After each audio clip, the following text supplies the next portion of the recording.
Seriously? But, Mr. Morris, I don't understand, sir. How can you only be telling me this now?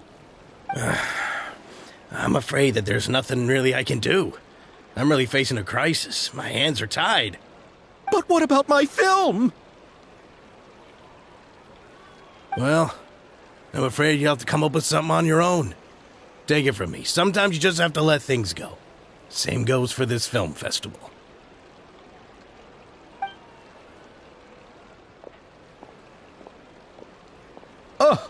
Oh. Hey, isn't that Xavier? So he's back in Fontaine now. Xavier! Oh, why, if it isn't the dear Traveler and Paimon. I really didn't expect to bump into you here at this time. Well, I was doing just fine until I received some terrible news just now. The investor I was working with for my upcoming film has fallen upon some hard times and is no longer able to provide the promised amount of funds. Can't you just find a different investor? Unfortunately, that's not how it works. We had signed an agreement specific to the Fontanalia Film Festival, stipulating that I cannot work with any other investors until the festival is finished. The Fontanalia Film Festival? What's that? Oh, is this your first time participating in Fontaine's Fontanalia Film Festival? Then allow me to fill you in. The Fontanalia Festival was established to commemorate the legendary Loch Knights, who went on a quest to search for the Oceanids, and eventually welcomed the Hydro Arconageria. The holiday is deeply connected to the founding of Fontaine, as well as its unique laws and trials. It's one of the most important festivals for this nation. But what's with that weird expression on your face? It's like you're trying really hard to remember something. I was just trying to recall the exact description from the books, in order to avoid any unnecessary arguments over semantics. I usually try to recite things straight from the source. Well, either way, Paimon thinks she gets it now. It's just like the Windbloom Festival in Mondstadt, and the Lantern Rite in Lille. Yes, those are festivals of a similar variety. Who doesn't like a good festival? And just like those of other nations, Fontaine will hold a plethora of events around this time each year. To commemorate the Loch Knights, people will imitate them by putting on special costumes, raising golden cups, and going door to door asking for pure water. But a few years ago, Lady Farina started to find the whole idea a little drab, and so decided to change the part about pure water to sweets. That really doesn't surprise Paimon at all. The whole thing seems more akin to a carnival now, and it's quite popular among the kids. Every year you can hear a bunch of them saying, "Trial or treat." Oh, that sounds pretty fun. But how does that connect back to the film festival you mentioned? Yes, it appears I've strayed off topic. I just got too excited after seeing you. Let me get back to the point. The Fontanalia Film Festival is an event proposed by the Fontaine Film Association this year. Now that film technology has matured as a medium, it's the perfect time to introduce more people to the art form. During this time, people may submit films to be evaluated, and the entry with the highest score will be given the Farina Award by the association. The what award? The Farina Award! You know, after the Hydro Archon. They coined it while Lady Farina was still in power, but even though things have changed, no one has made any motion to update the name. Perhaps everyone still thinks of it as a pretty appropriate name. Even though she isn't the Hydro Archon any longer, Lady Farina is still Fontaine's superstar. Anyone with eyes can see the way she shines on the stage. Ah, alright. Guess the name does work pretty well when you put it that way. Oh, but who would have guessed there'd be an issue with the funding? How will I ever explain this to Miss Chiori? Not to say all the other actors who traveled all the way here from Inazuma. Chiori? Sounds familiar. Where have we heard that name before? Yes, that's her. I asked her to oversee the event's art direction, including the design of the actors' costumes and appearances. Oh, Paimon remembers now! Navia said that her clothes were designed by Chiori, and Kirara's outfit too! How to describe her? Well, she tends to be pretty direct and can be very forceful when it comes to dealing with people. The fashion world in Fontaine has dubbed her the Thundering Seamstress. Her remarkable designs have led many Fontainians to become very interested in Inazuma. Anyway, Chiori is acquainted with all the actors I've invited from Inazuma. Without her help, I don't think I would have been able to get such an international cast for the film. She really is a kind soul. Who are the actors from Inazuma? Do we know them? Why don't the two of you accompany me to the Aquabus station to welcome them? Judging from the time, the Aquabus should be arriving shortly. Chiori will be waiting to meet me there as well.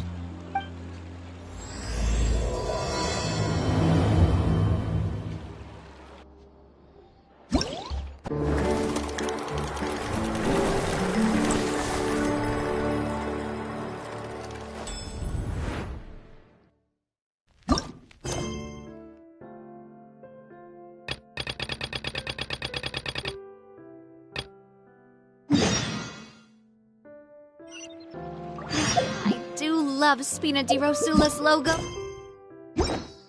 It was designed by my mother. Have you noticed how it's shaped like a heart?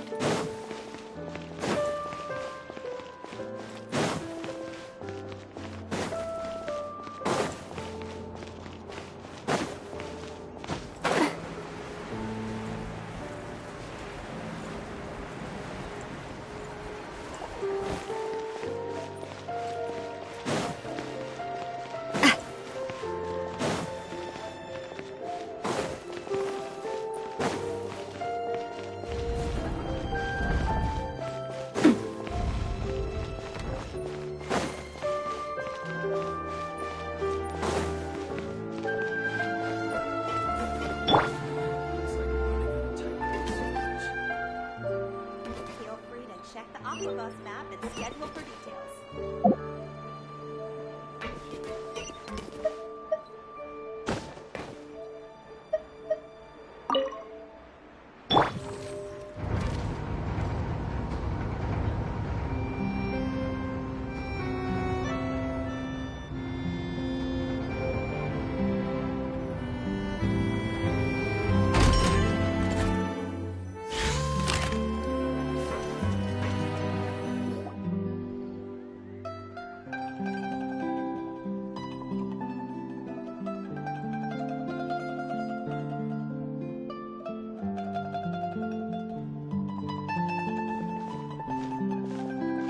Miss Chiori?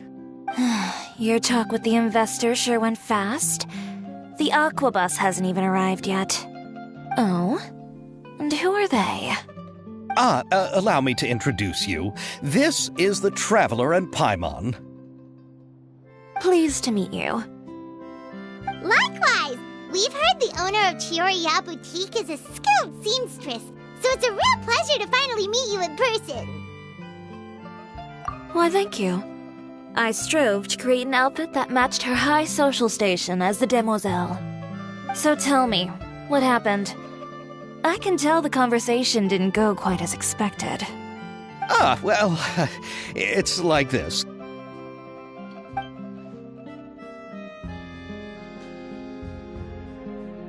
Ugh. I know, Chiori, you don't have to say it. You did remind me that this investor was a little bit sketchy. Yes, there's no doubt about that. But how could I pass it up? He offered me twice as much as the others. And therein lies the problem. Yes, but just put yourself in my shoes. After obtaining such an excellent script, it's only natural that I would want to make the most of the film. The budgets that the others had proposed were nowhere near enough. It's difficult to find someone willing to front such a large amount of mora, so... Don't be sad, Xavier. We might be able to help scrounge up some more together for you. Oh, thank you, Paimon. That means a lot to me. But the cost of the film is staggering. I'm afraid that any mora we can scrounge together in a short amount of time won't even be able to cover the actors' fees. We need to move on.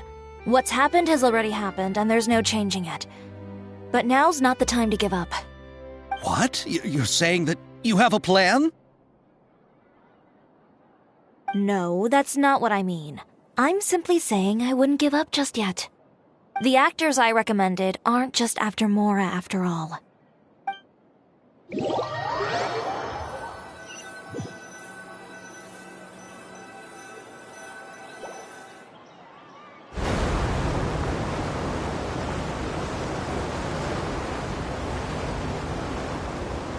Really?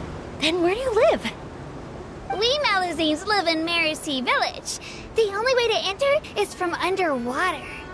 Oh, you must be pretty tired after work every day, right? I mean, you have to swim all that way just to go home. We are so thoughtful. But some Malazines choose to live in the court of Fontaine because it's so much more convenient. This is our stop. Oh, we've arrived. But I haven't even finished chatting with Abel yet. I also enjoyed Abel's introductions to Fontaine along the way. Everything you described was so clear and detailed that we can't help but want to hear more. Thank you so much. I'm usually working here on the Sakura bus, so I hope I'll have the chance to see you again. There are still many more places I'd like to introduce to you.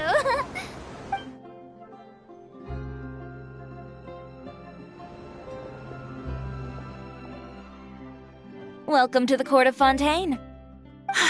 Chiori, you sure have changed a lot. This is the first time we've seen you since you left Inazuma. I haven't realized it's been so long. I was in such a rush when I left that I didn't even get to say goodbye. Thank you for extending the invitation, Mr. Xavier. I'm looking forward to a fruitful trip here in Fontaine. It's an honor to have the head of the Kamisato clan visit us. So they're who you meant when you said you had actors coming from Inazuma? Oh? It's the Traveler and Paimon.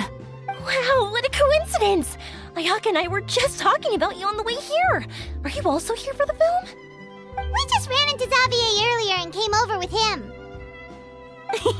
But I'm not an actress. Sir Kamisato and Lady Ayaka are the real actors here. I'm just tagging along with Ayaka to have a good time together. About that, I mean, how was I supposed to contact you when I was making preparations for the film? I figured you were probably busy, and I didn't want to disturb you. So I could only keep you in the back of my mind while I sought other actors to play the lead roles in the film. I had been thinking about a surprise reunion with you during our trip here, but you still managed to surprise me first.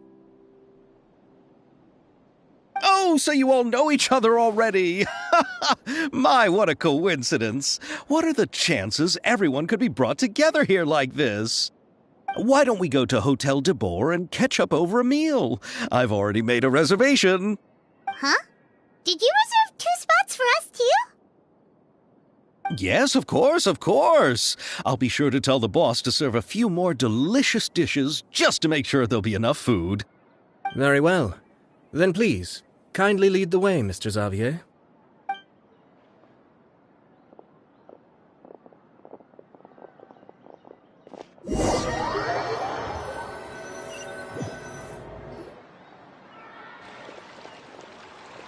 Wow, the buildings in Fontaine are so tall. Just look at how big they are. And there's the fountain that Aval mentioned earlier. It really is a magnificent sight. And look at that huge spinning sphere! Where does it get its power? Wait a sec! Could it be one of those clockwork mecha we've heard so much about?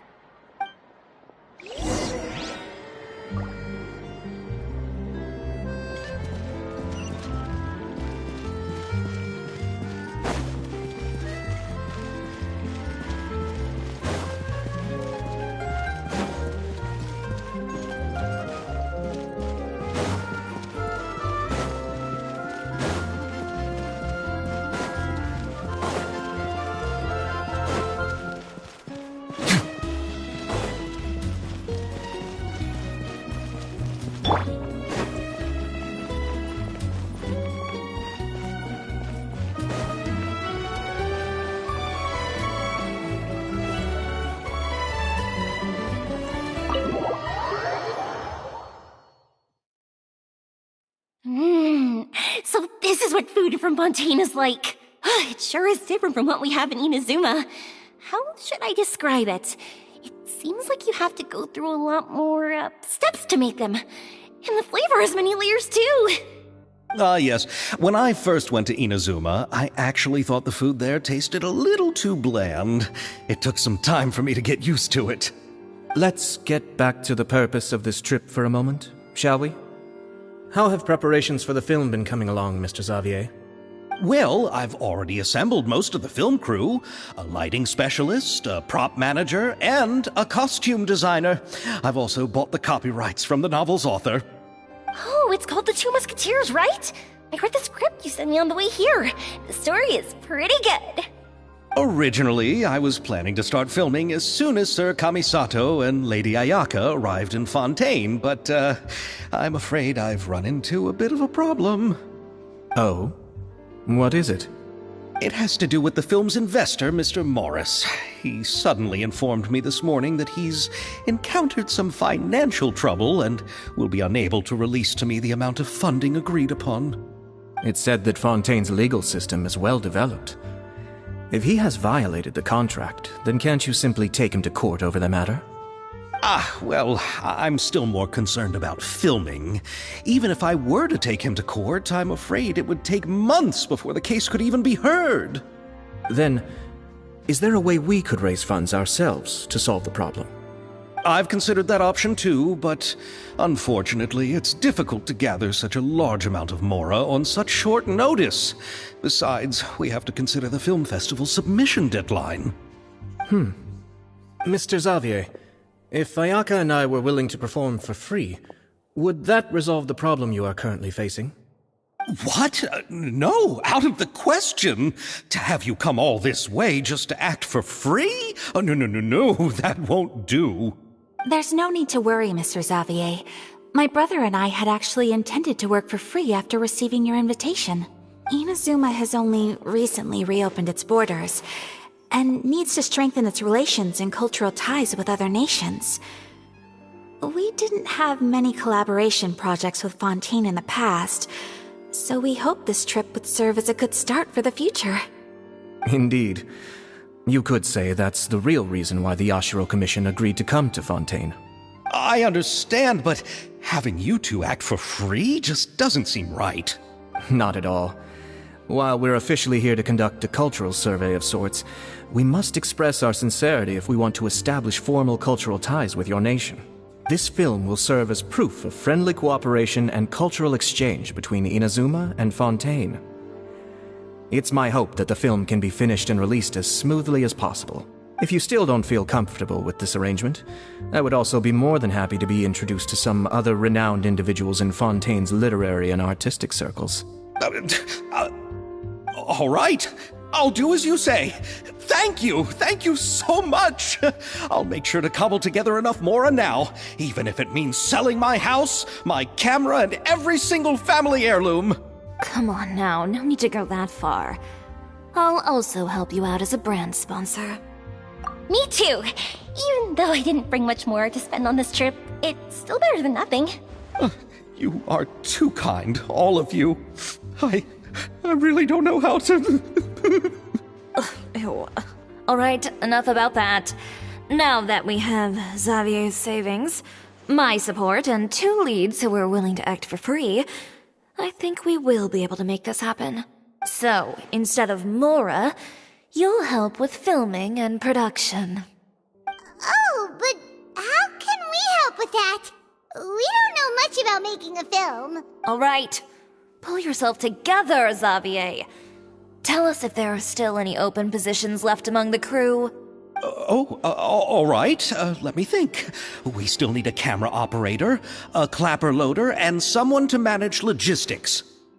I originally wanted to personally serve as director, but I've been too busy working as the producer. So the positions of director and director's assistant will also need to be filled. Paimon knows what the director and the logistics support person do, but what's a clapper loader? The clapper loader is responsible for using the clapperboard to record and organize the information of each shot when the camera operator begins shooting. The work requires both patience and careful attention to detail. A clapperboard? Oh, you mean the thing they hold that goes clap whenever they start filming? Yes, that's right. Are you interested in that job? For sure! Paimon's always wanted to try that! All right, then you'll be our clapper loader. I can find someone from the store to help with logistics. What do you think, Xavier? Oh, fine by me. As for our camera operator, I was thinking of letting the Traveler take the role. Oh, he's great when it comes to using a camera. Paimon can't even count how many things we've taken photos of during our journey. Yes, that's also what I was thinking. I noticed the Traveler had an eye for photography and composition when we worked together previously. I'm sure that's due to the traveler's journey across Teyvat and all the places they've seen. After so many adventures, using a camera must be second nature by now. What do you say, Traveler? Are you interested in the job? Thank you. It really means a lot to me. Come on, friend. Let me give you a big warm hug. So all that's left for us to find is a director and an assistant. Oh, me! I want to be the director's assistant. All we need to do is help the director, right? I can handle that. All right, then all we need is a director. Oh, all the well-known directors in Fontaine are probably also busy working on their own films these days. I'm not sure who will have time to help. Oh, Farina helped out a theater troupe recently by serving as an artistic consultant. She could be a good director, right? Besides, it's not like she has anything else to do right now. Farina? Do you really think Lady Farina would be willing to help us with our humble project? Isn't that the name of Fontaine's Hydro Archon? My brother has already informed me about what happened here in Fontaine. Yep, that's her. She helped out a theater troupe not too long ago, and now she's taking up work as a director. Well, I saw that musical. Her performance was perfect, and the storyboards were also excellent. Don't let her former identity intimidate you. She's the best candidate we can think of right now. You'll never know until you give her a shot. Fine. You're right, Shiori. I'll do anything for the sake of my film. Anything! Then I'll have to ask the Traveler and Paimon to show me the way to Lady Farina's residence. I just hope she'll agree to help. Do you need us to also come along? No, there's no need to trouble you with this. Besides, you've just arrived in Fontaine, and I'm sure there are many places you would like to visit. Just leave this task to me. It's part of my duties as the producer. Very well. Then we'll be waiting to hear the good news. I'll go with you. By the way, you might want to consider bringing a gift. And don't worry, we won't simply drop you off at Farina's place. We know Farina pretty well by now, so having some familiar faces there should help your chances. Besides, the whole thing was our idea in the first place. All right, then I'll start making preparations. As for the gift... A gift for someone who was once seen as the Hydro Archon.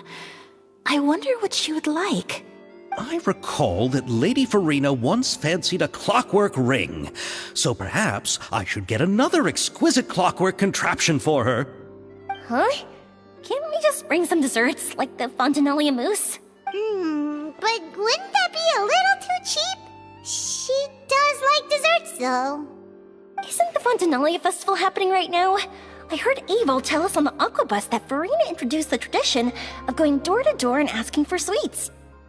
To do something like that, she must have a real sweet tooth. I agree with Yoimiya. If the gift is too fancy, it might actually make her feel more uncomfortable. Alright then, let's go buy some Fontanalia mousse! But will that really be enough? We'll be asking her to do a lot of work, you know. You're right. We need to further sweeten the deal. Huh? You want something even sweeter than Fontanalia mousse? Yes, we'll need a gift that's sweeter than any dessert in the world. But what could that be? Your words of praise.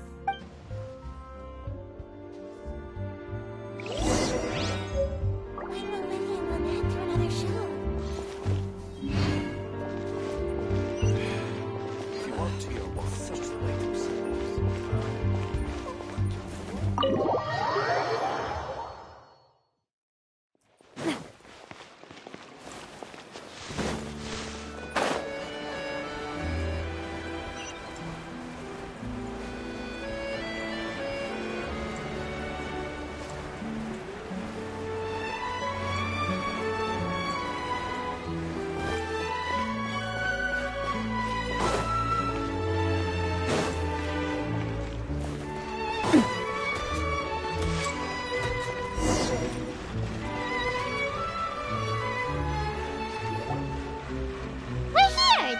Farina lives. Okay, I'll go knock on the door.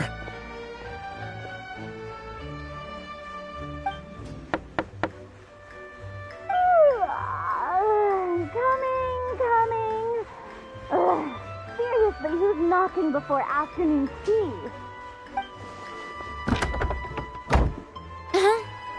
Who are you?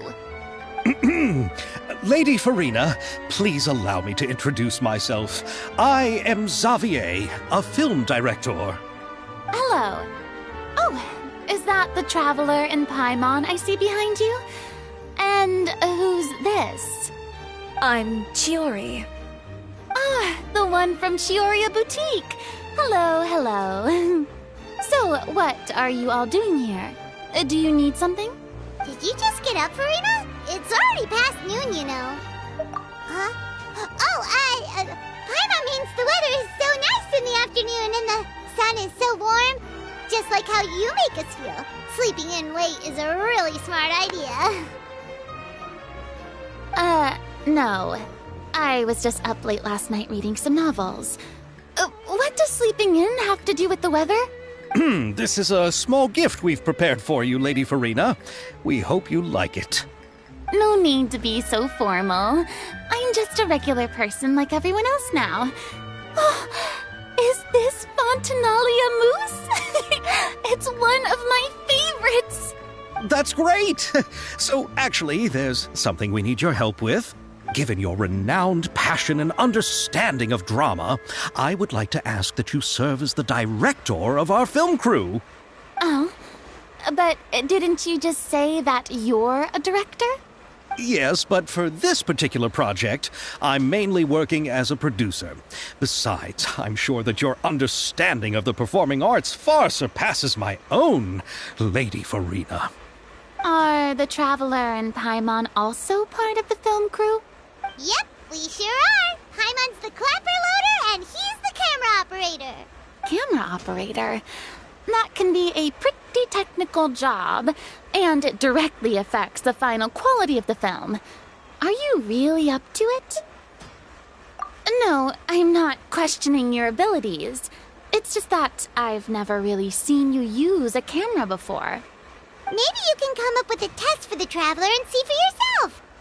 If he can satisfy you with his camera skills, then you'd have nothing to worry about and can join the team. What do you say? You sure are getting better at rolling with the situation, Paimon. Oh, I do wish to see how skilled the Traveler really is with a camera. Alright, how about this? We'll work with what we have. I'll give you some scenarios and see if your work is up to my standards. Very good. It's essential for the camera operator to understand the director's vision. I'll make my decision after seeing your work. Are you ready? I have high standards, you know. Okay, grab the camera and I'll give you a scenario.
have more skill than I thought. All the shots had a great composition, and I could really feel a connection to the characters and their lines. Yeah! Does that mean you agree to be our director, Farina? Did you think I would agree just like that? After our performance of The Little Oceanid, I've begun to make a name for myself again, you know. In fact, I've already had several troops approach me for the Fontanalia Film Festival. Unfortunately, the scripts were all pretty boring and didn't pique my interest. If others were to find out I agreed to work with you so easily, then, well... Hey, but didn't we have a deal? What else do we need to do to convince you, Farina? Well, what about the pay? Huh? You know, how much you're willing to pay me to be the director? The pay is also an important factor for me to consider, you know. Well, I can offer you this much? What? That's all? If Nervilat were to hear of this, he could charge you with underpaying your labor. I'm sorry, but our crew is in a tight financial spot at the moment. I see. Well, even though it's highly unlikely now that I'll join your crew, there's still something I'd like to ask. Exactly what film are you planning to make? Oh, our script is an adaptation of The Two Musketeers. Huh? Wait, you mean the suspense thriller novel that was a #1 bestseller? Oh, so Farina's read it too. Of course I read it. I've always had a keen interest in artistic works that strike a chord with the populace. I see. It all makes sense now. You must have used most of the budget to pay for the copyright. Not really. The novel's author transferred the copyright to me practically for free once he heard that I wanted to make a film adaptation of the story. The lack of budget is due to another issue. He probably just wants to get his name out there. So, Mora isn't the most important thing to him right now. It reminds me of a delivery courier who wears one of my designs while traveling all across Teyvat. I didn't charge her much for the outfit either. The exposure she provides for my brand is well worth it. So, are you a big fan of this story, Farina? Well, it's alright. The pacing of the story is good, but the character relationships could use some work. When I was reading it before, I always felt like some things were left on a rather unsatisfactory note. I have high standards, you know.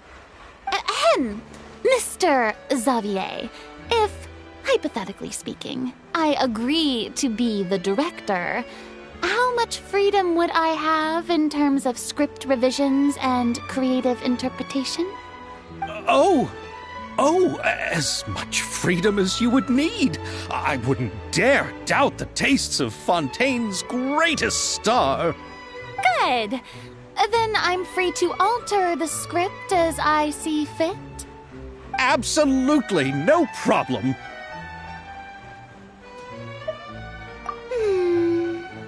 All right. It seems that your crew really can't go on without my care and direction.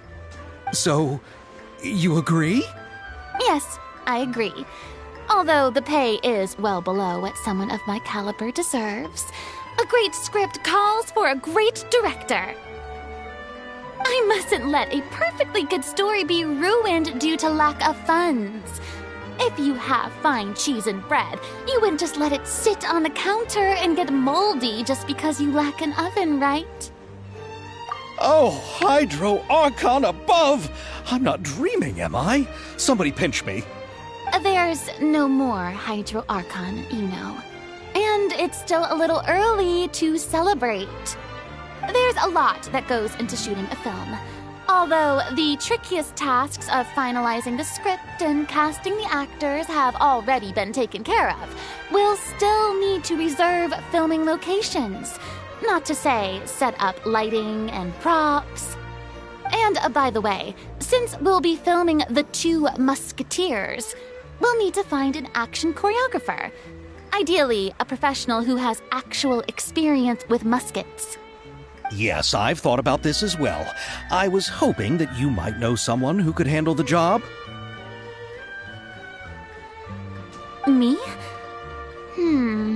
If this was before, I could have simply asked Glorand. But it's already been some time since I last talked to her. Navia can also use firearms, but unfortunately, her style is quite different from that of the characters in the story.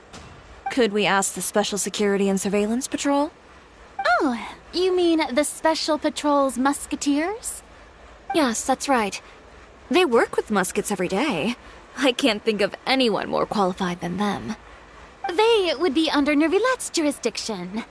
Unfortunately, I don't have any connection with them at all. So, in the end, we still have to start by talking to Nervilette. No need to go to all that trouble. I know their Captain Chevreuse. Oh, you do? Wait, Chiari, how do you know the captain of the Special Patrol's musketeers? No particular reason. Running a business means dealing with some trouble from time to time, and she's helped me out on a few occasions. In return, I've helped her handle a few situations in which the Special Patrol couldn't get involved directly. So, we've gotten to know each other over time. So you're saying there's been times when the Special Patrol needed a fashion designer to handle a situation? Your work is becoming more and more mysterious. It'd be best to keep it that way. Anyway, enough about that. What do you all think about asking the captain to be our musket action choreographer? She sounds professional enough. She is a captain, after all. I have no objections. But I imagine the Special Security and Surveillance Patrol must be busy with their duties. Do you think she'd really have time to help with shooting a film? And then there's the issue of pay. Well, it just so happens that she's also not the kind of person that's just after Mora. As for whether she has time, I'll have to go and ask her first. Then I'll leave that to you. Macaroni's on sale today, so I've got to go. You can just tell me how things went when we discuss tomorrow's plan later. No problem. Having Farina join feels like a big boost to our team!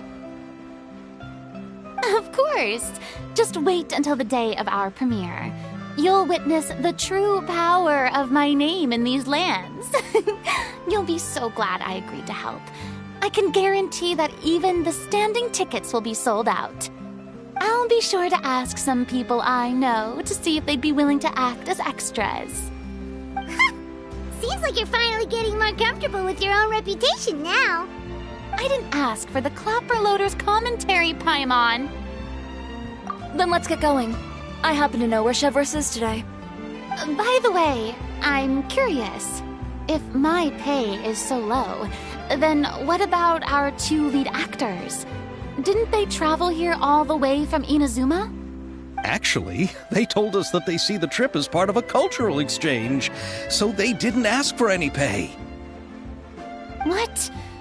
So is every person into that who doesn't want money gathered here to shoot this film? Don't tell me Chiori isn't being paid either. I already knew Xavier from before, and he's also agreed to give my brand some good exposure. It seems the gods have really smiled upon you, Xavier. And that certainly doesn't include me, mind you.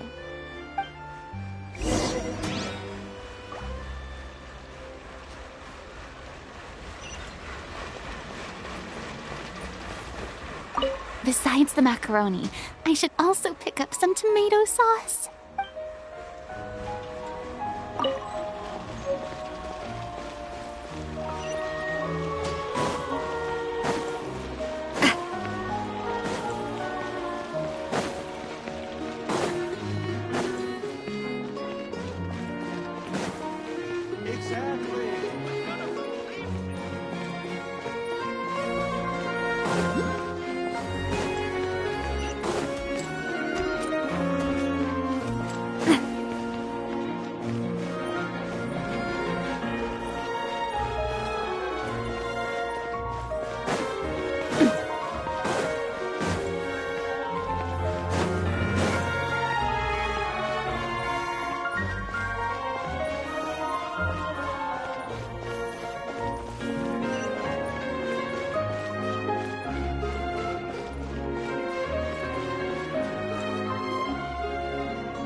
All right, this is the place. But where's the captain? There's hardly anyone around here. She's over there. The one with an eye patch reading in front of the newsstand. Oh, her! Paimon could tell there was something different about her. She seems kinda intimidating. Please wait here for a moment. I'll go fetch her. She's working now, so you might not want to get in her way. Working? But isn't she just standing there and reading a novel? Just trust me. Oh, alright, let's see what happens then. Shiori sure is a mysterious person. She claims just to be a fashion designer, but she knows all these powerful people. The court of Fontaine isn't particularly tolerant of visitors from overseas, so it isn't easy for a foreigner to promote their brand here. Even more so in the competitive world of fashion. Even a local like me just trying to make a film has to face all kinds of challenges. So I can only imagine what Shiori has been through to get where she is today. I'm sure that having more connections has definitely worked in her favor. Reading on the job? Detective novel. One main character? No. Multiple. Branching storylines. I see. How's the plot coming along? One of the main characters is about to make a choice that will affect the rest of his life. I'd wager he's going to make the wrong choice. Any way to speed things up? There's something I need your help with. You know that doesn't depend on me. It all comes down to what the character chooses. Which is exactly why I'm here to help.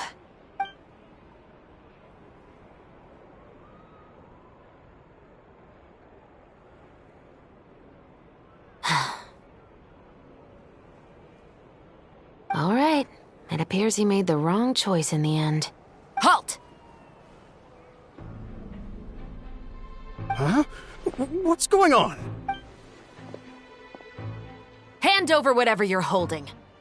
Oh, it's just a book. I didn't buy anything else. Then I'm sure you wouldn't mind letting me have a look. Excuse me, officer. I don't mind you standing around here, not purchasing anything, but I'd prefer if you didn't disturb my customers. It's bad for business, you know. Don't give me that act. You won't be able to get off so easily either. I am Chevras, captain of Fontaine's Special Security and Surveillance Patrol. I will say this one last time.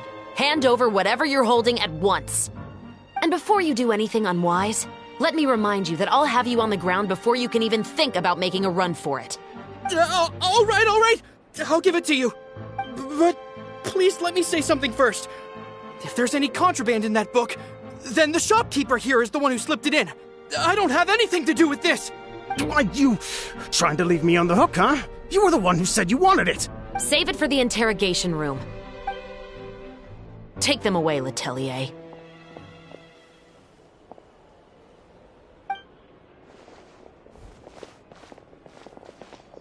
What's going on here? 1 second you're reading a book and the next you're escorting people away. And who are...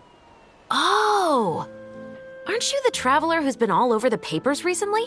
Shiori, I'm assuming what you wanted to ask me about has to do with them, right? Maybe I can let you in on what's happening then. Now that Vache has been brought to justice, no new shipments of synth will be made and distributed to sellers. The Fontaine guards have been busy collecting the remaining synth still circulating on the market. Thanks to a tip from our reliable source here, this should be the very last batch. Oh, so you were pretending to read a book in order to catch the bad guys. Oh, Paimon almost forgot to introduce ourselves. Paimon is Paimon, and this is the Traveler and Xavier. Hey, I'm Chevras. You probably already heard me introduce myself, so I won't bother repeating it. Yeah, why didn't you make a move as soon as you had the chance? Were you worried that my intel wasn't accurate? No, I wanted to see if the shopkeeper would turn himself in first. All he had to do was come up to me and say that he didn't know where the synth had come from. If he did that, then I wouldn't have had to press charges on him. He had the whole day to turn the synth over to Chevras. But instead, the moment I came up and blocked Chevras' line of sight, he took the opportunity to sell it off. Yep, he made the wrong choice, even though the right choice was right there in front of him. But you knew they wouldn't make the right choice. Yeah, I knew. I was just hoping I'd be wrong for once. Enough about that, though. What did you want to ask me about? Oh, you see, it's like this.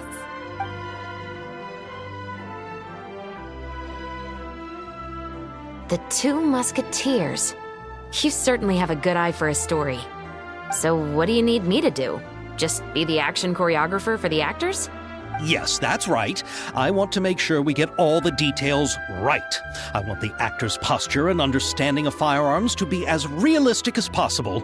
However, I'm afraid this work will require a bit of your time, since you'll have to be present whenever we're filming. Also, as for the pay... No need to say any more. I'll join. Huh?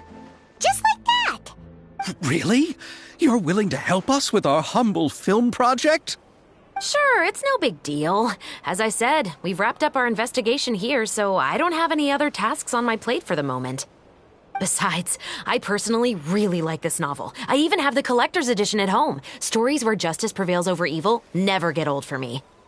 Then we've got a deal? Yes, I'll see you on set tomorrow. Oh my! I can hardly believe it! I should tell Lady Farina immediately. Oh, and I must tell the prop manager and lighting technician to get everything ready. We start filming tomorrow! Calm down, Xavier. The film is going to take more than just a day to finish. Still, I should also head back now and start preparing the actors' costumes and makeup. Alright, guess that's it for today then. Traveler, Paimon, please stay for a moment. I have something to tell you. Then I'll take Xavier back. Poor thing. He's so excited that he can't even walk straight anymore. I don't want to spend our first day fishing our producer out of the fountain. Yep, see you tomorrow.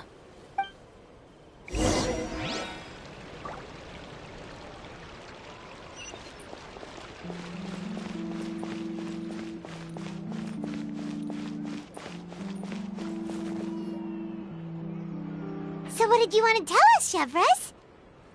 Have you read The Two Musketeers?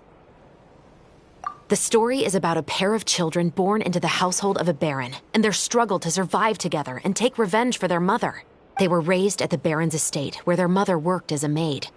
The two were illegitimate children that the baron had with the maid, so they were never treated well by anyone. One day, upon returning home, they found their mother had been murdered and left dead on the floor. It was quite evident that the culprits were the other members of the baron's household, who never had any kind words to say to them.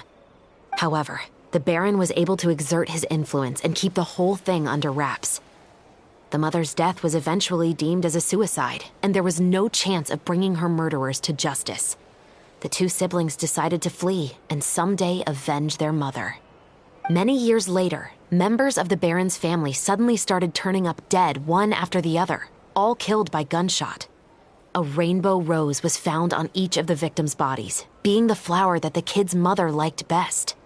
The Baron believed that the mother's soul had come to take vengeance on him, so he lived in fear each day.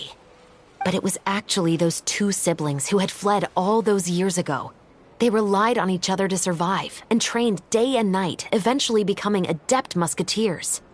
They used all of their abilities to collect evidence and clues before executing their plan and exacting revenge on the Baron. Their actions let the truth behind their mother's death be known to all. That's quite an exhilarating story. Yep, the Baron got what he deserved for his evil deeds, and justice was able to prevail. It was just the kind of story I enjoy. Oh, so is that why you were so willing to join our crew, Chevres? You could say it was one of the reasons.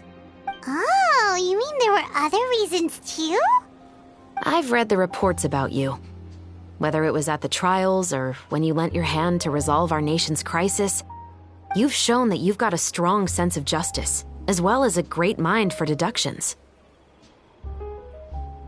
Yes, you're as sharp as I expected. It seems you've experienced many similar situations before. There's been a recent murder case involving muskets. The perpetrator's methods appear to be very similar to what is described in the novel. Huh? Really? But Paimon didn't see anything about that in today's papers. The Marechaussee Phantom hasn't yet released any information to the public because the investigation is currently at a standstill. The murderer is extremely cautious. A murder involving firearms? But not that many people use those in Fontaine, right? Impossible. We perform a routine inspection of our firearms and ammo reserves every day. If one of the weapons had been fired, it would stick out like a sore thumb. Besides, I trust the members of my platoon. However... Well, that's all I can disclose about the case today.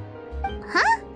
What do you mean? I hope you all can go back and get some shut-eye. You can decide tomorrow whether or not you'd like to join the investigation with me. I'm aware this might not be the ideal time to add more to your plate, but the more capable people we have, the better the chances that justice will prevail. Carrying out investigations isn't actually supposed to be our responsibility. Our job is to apprehend the perpetrators. Finding them is really up to the Marechaussee Phantom. You could say I'm taking part in the investigation out of personal interest. I don't want people to see muskets in a negative way, and also, I'm concerned about the similarity between the crimes and the story. You mean they might be connected somehow? I suspect so. Just to make myself clear, this is not an order, nor is it a deal of any kind. It's a request, nothing more. If you two have any interest in the case after we finish filming tomorrow and are willing to assist me, then I would be most grateful. What do you think, Traveler? Yeah, you're right. Paimon's getting a little tired, too. We've really been hustling all day. You'd better head back and get some rest. It's good to keep a calm mind, especially when you're about to make an important decision. Otherwise, when the moment comes, you might end up like that shopkeeper and not even realize that the right choice is right there in front of you.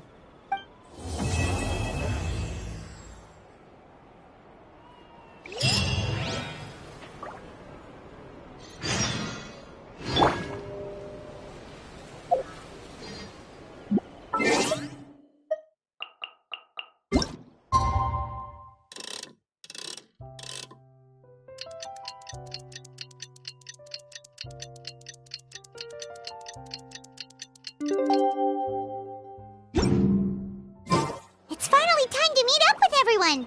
Paimon even dreamt of making the film last night. If Paimon remembers right, we're meeting at Hotel de Boer. Let's get going.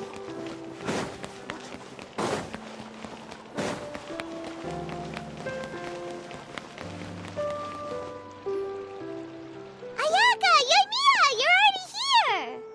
Good morning. Xavier said yesterday afternoon went well. Yeah, and how about you, Ayaka? What were you up to yesterday? After we split up, Ayato went to see Udex Nervillette at the Palais Mermonia. I was originally thinking of going with him, but he said he could manage it himself. He told me to go see the sights around Fontaine and to enjoy the local culture. So I rode the aquabus with Yoimiya and visited the opera house on Aranias Island. Yeah, you wouldn't believe what we saw there! 2 mechanical puppets that were dancing together! You've already seen them, right? Yeah, those two! Amazing, aren't they? We sat and watched for quite a while. It was mesmerizing. Like we could keep watching them forever. Oh, it was the same for us the first time we saw them, too. Afterwards, we went swimming at the beach. Well, diving, to be exact. It was the first time I ever breathed underwater. I held Ayaka's hand and we counted down together. 3, 2, 1, and then splash! We were beneath the waves.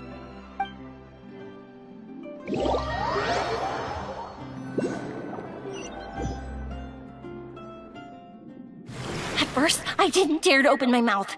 But once I couldn't hold my breath any longer, I decided to take a big breath in. Turns out the water wasn't as salty as I imagined. It didn't really taste like anything at all. Before I knew it, I was breathing like normal down there. It was an amazing feeling. Ayaka said I was too nervous and needed to loosen my grip. She got used to everything way faster than I did. I knew that the Traveler could do it, so I had no doubt we could do it too. That helped me feel at ease as soon as we dove in. The underwater world in Fontaine truly is beautiful. I love seeing the Romaritime flowers blossoming underwater, like little candles lighting up the streets at night. Yeah, and there were so many creatures that we've never seen in Inazuma. Like those fish that shimmer like a sword blade. Whoosh! Oh, and those big fish that call when they see people. Oh, you mean Hunter's Rays and Blubber Beasts. I just love the name Blubber Beast. Just wait till Pops and the others hear about this. They probably won't believe a word I say.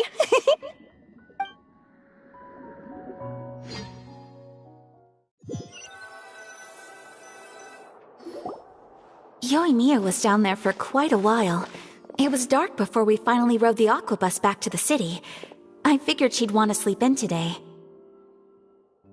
Yeah, even I was worried that I wouldn't be able to get up. I still felt like I was drifting in the waves when I went to sleep last night. But as soon as I woke up today, I remembered that we'd all be shooting a film together, and I was ready to go. Speaking of the film, where's everybody else? My brother and Xavier were speaking to the restaurant owner about using the place as a filming location. They should be here soon. As for the others, We're here. Please excuse my tardiness. I just finished the Special Patrol's 6-mile morning jog. Wait, 6 miles?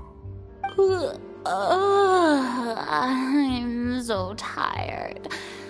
I heard you all chatting, so I decided to come down.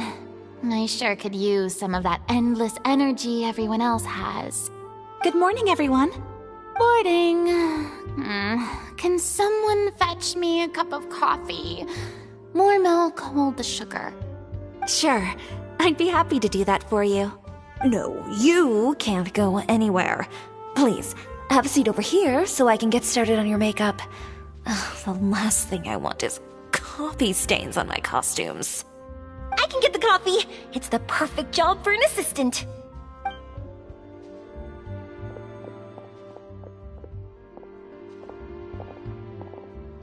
So much energy.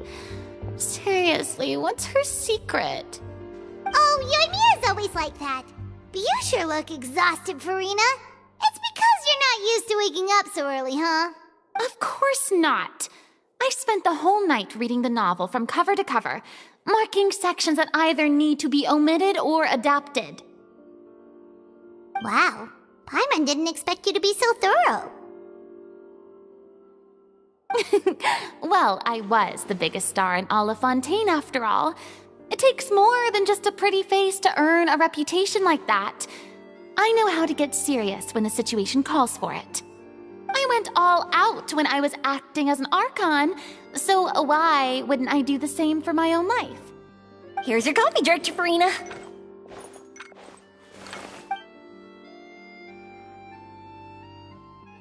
Oh, thank you. The sound of being called director and the aroma of coffee feels almost as refreshing as hearing the birds chirping in the morning. It seems everyone has managed to arrive on time. We've reached an agreement with the restaurant owner. We are free to use the second floor to shoot our film. Really? That's great! He is really looking forward to our film, and hopes that providing his restaurant as a filming location will attract more customers. Well then, Mr. Xavier, I'll leave the rest to you. Okay, thanks. First, I'd like to introduce our new members. This is our prop manager, Veronique. She'll be in charge of all the film's props and items.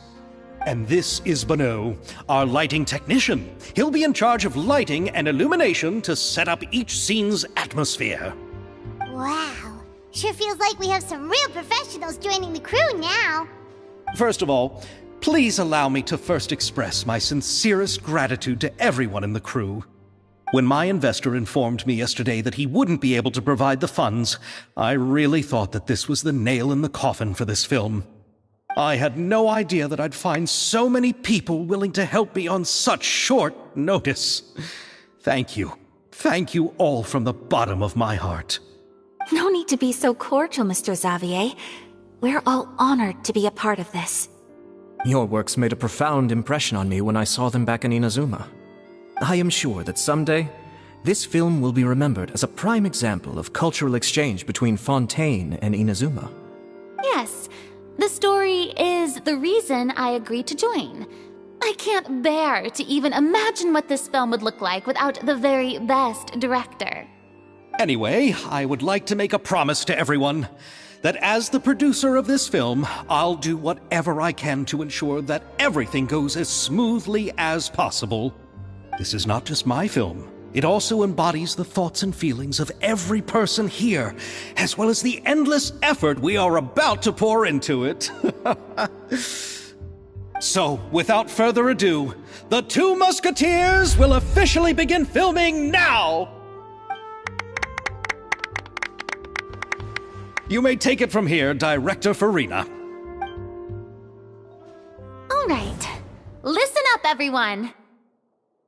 The first scene takes place when the two young musketeers are living at the Baron's home, still unaware of all that is about to happen to them.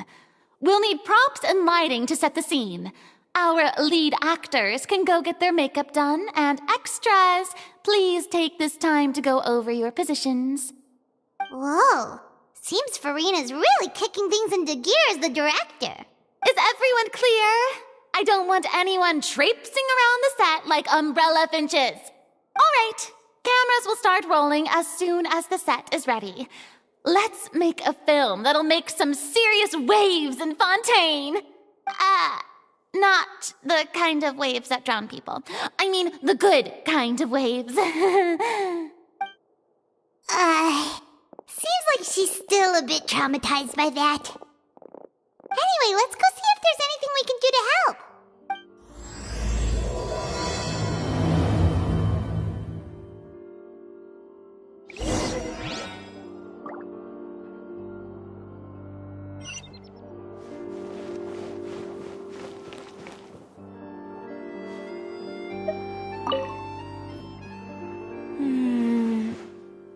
Ayaka has mentioned you to me before. She said that you two were great friends when you were kids. No talking. I'm thinking about how to do your eyeshadow. Ah, yes. To help me really look the part. To achieve a more young and naive look for this scene. Are you saying the wrinkles around my eyes are too deep? You just have too much of a calculating look in your eyes. You sure don't mince your words. It seems you really haven't changed much. Quiet.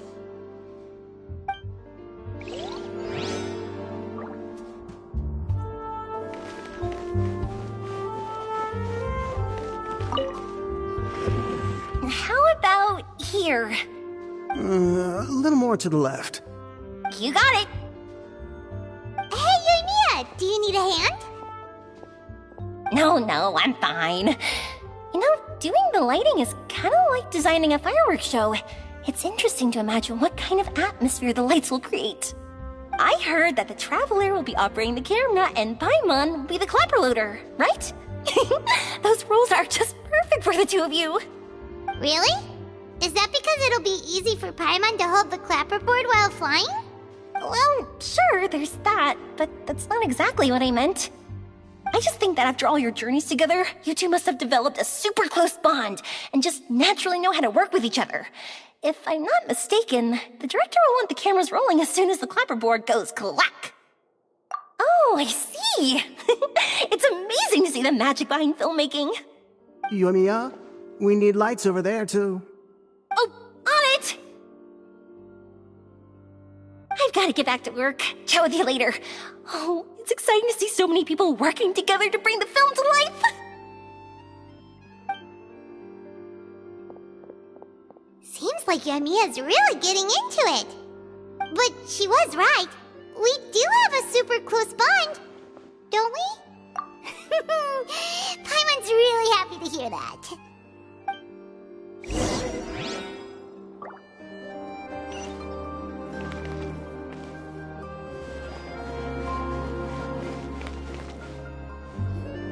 So, this is a real musket? No, it's just a prop weapon.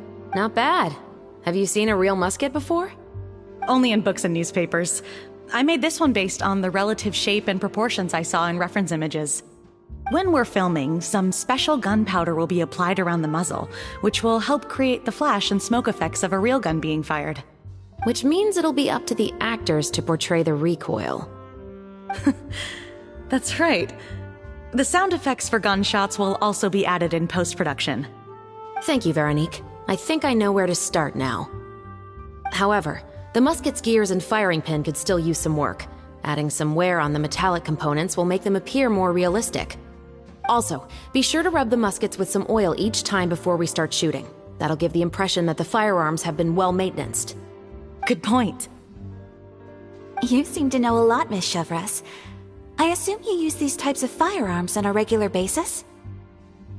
Yes, I perform routine maintenance on my weapons every day. Just like we as people need to eat and sleep, muskets need to be cleaned and maintained. I also perform similar care for my sword every day, and familiarize myself with its shape and weight, to the point where it feels like a natural extension of my body. Yes, this way, our weapons will never betray us in the heat of battle. Yes, well said. It seems we have the same philosophy on this topic. Oh, sounds like they found a common interest to talk about. Though these props differ from the muskets I use, I can still give you some pointers. Good. I look forward to your instruction. First and foremost, never point the weapon at anyone, regardless of whether it's a real or prop weapon or whether you're holding it or it's on the table. This holds for any time when you're not actively engaging an enemy. Okay, understood. When aiming the musket, extend your arm so that it's level with your shoulder, and use your eye to look down the weapon's sights. Like this? Not bad. Now, try saying your lines. This is the end of the road for you.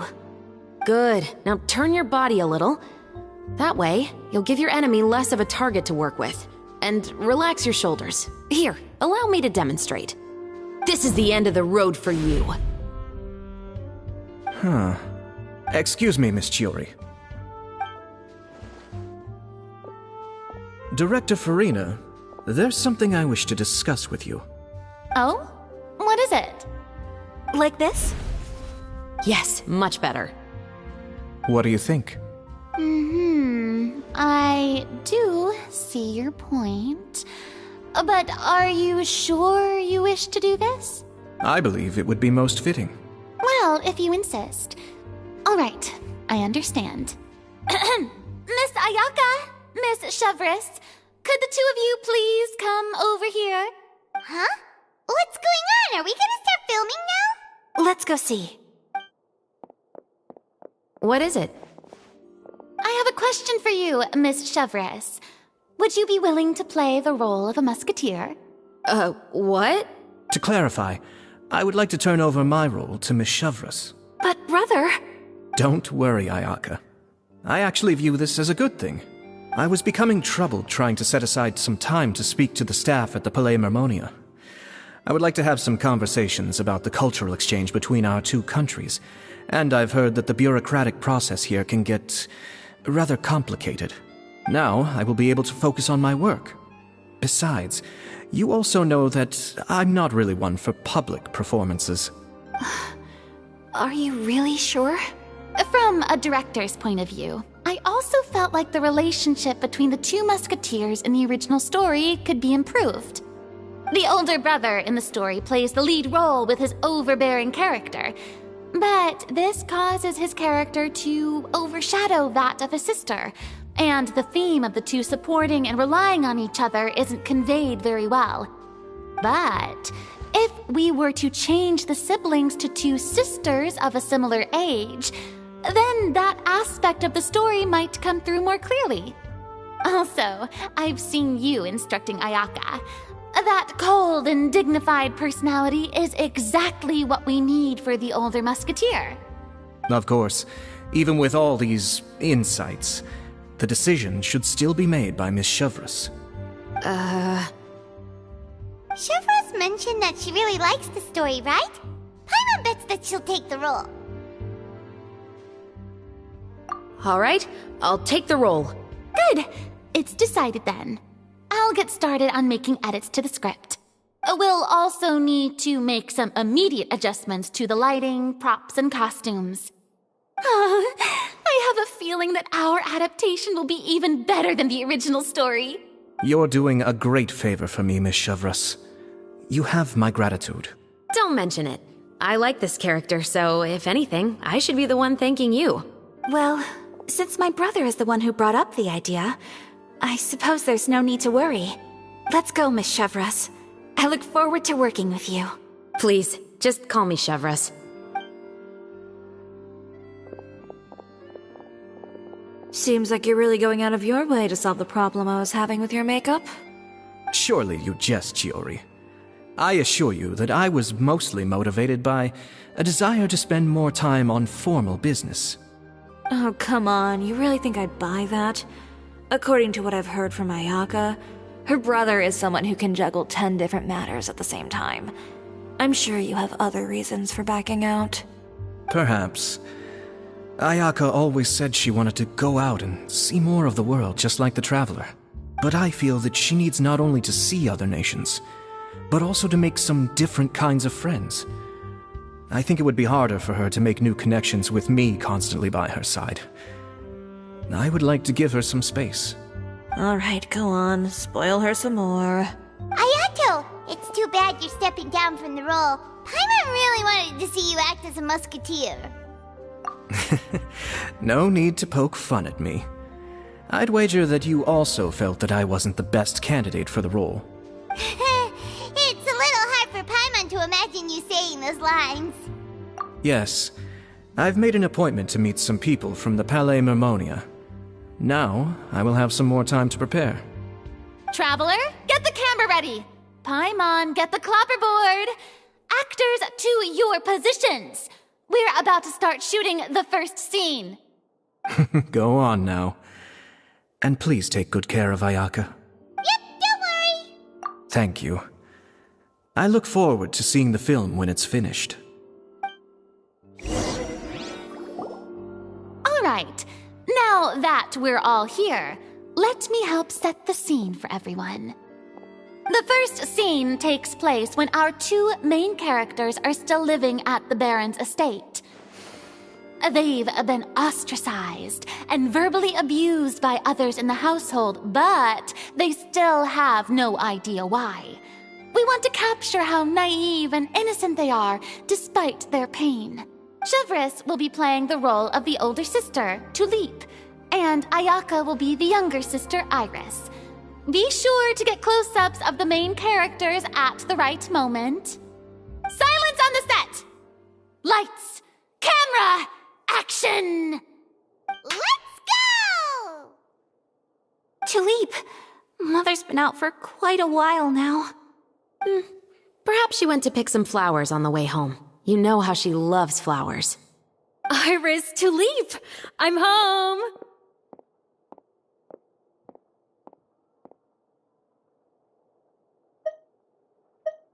Mother!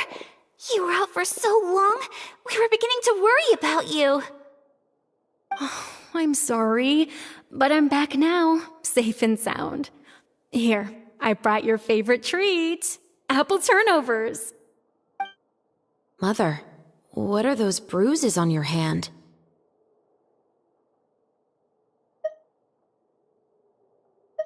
Huh? What bruises? Oh, I must have bumped into something while I was working yesterday. But I didn't notice them this morning.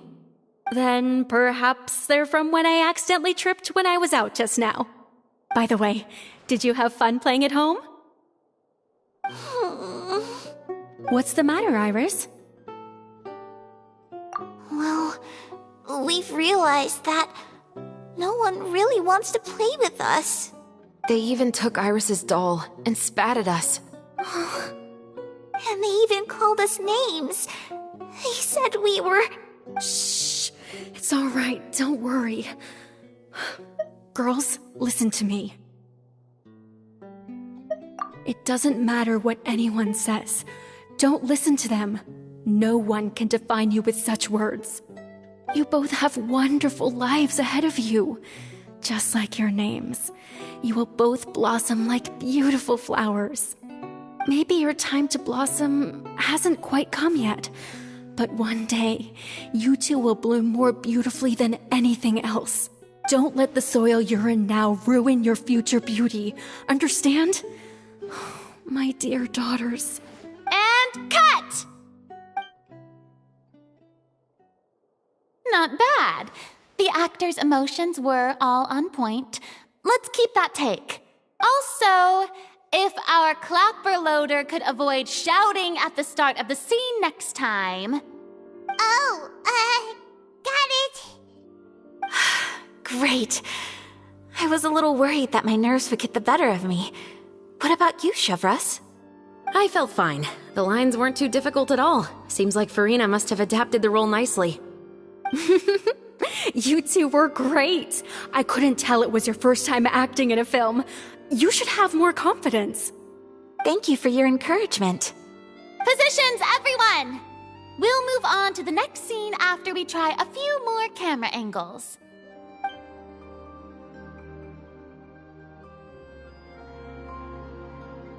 This scene is when our two characters return home, only to discover their mother has been murdered. Ready? Lights! Camera! Action! Mother, we're back! Mother?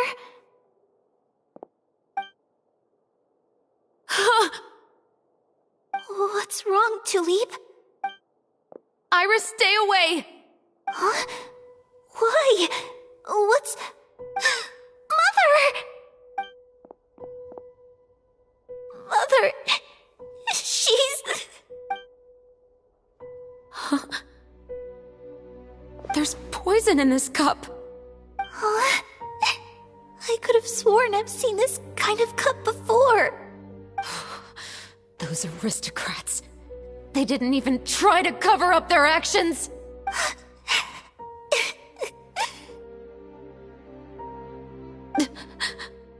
Iris, we need to leave this place. Leave? But now that Mother is gone, where can we even go? Anywhere. All I know is that we can't stay in this house. But are we just going to let them get away with this? We'll have our revenge, I promise you. Just not right now.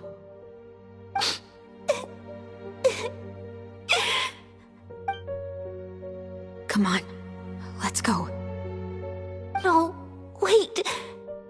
We can't just leave Mother here like this. At least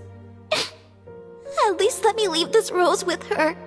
That's why we went out in the first place. To buy her this flower. All right. Goodbye, Mother. We'll avenge you. Someday. And cut! Beautiful! Great performance! Oh my, you're so amazing, Ayaka! And were those real tears I saw? How did you do it? I was surprised too. Thank you for the kind compliments. Actually, as soon as Director Farina said action, I told myself not to think about anything. I just felt the weight of the moment and became the character. It's quite similar to practicing the art of the sword. You clear your mind and focus only on what's happening in front of you. Ayaka's performance was amazing. Have I discovered an acting prodigy? Pipe down, everyone! We need to move on to the next scene!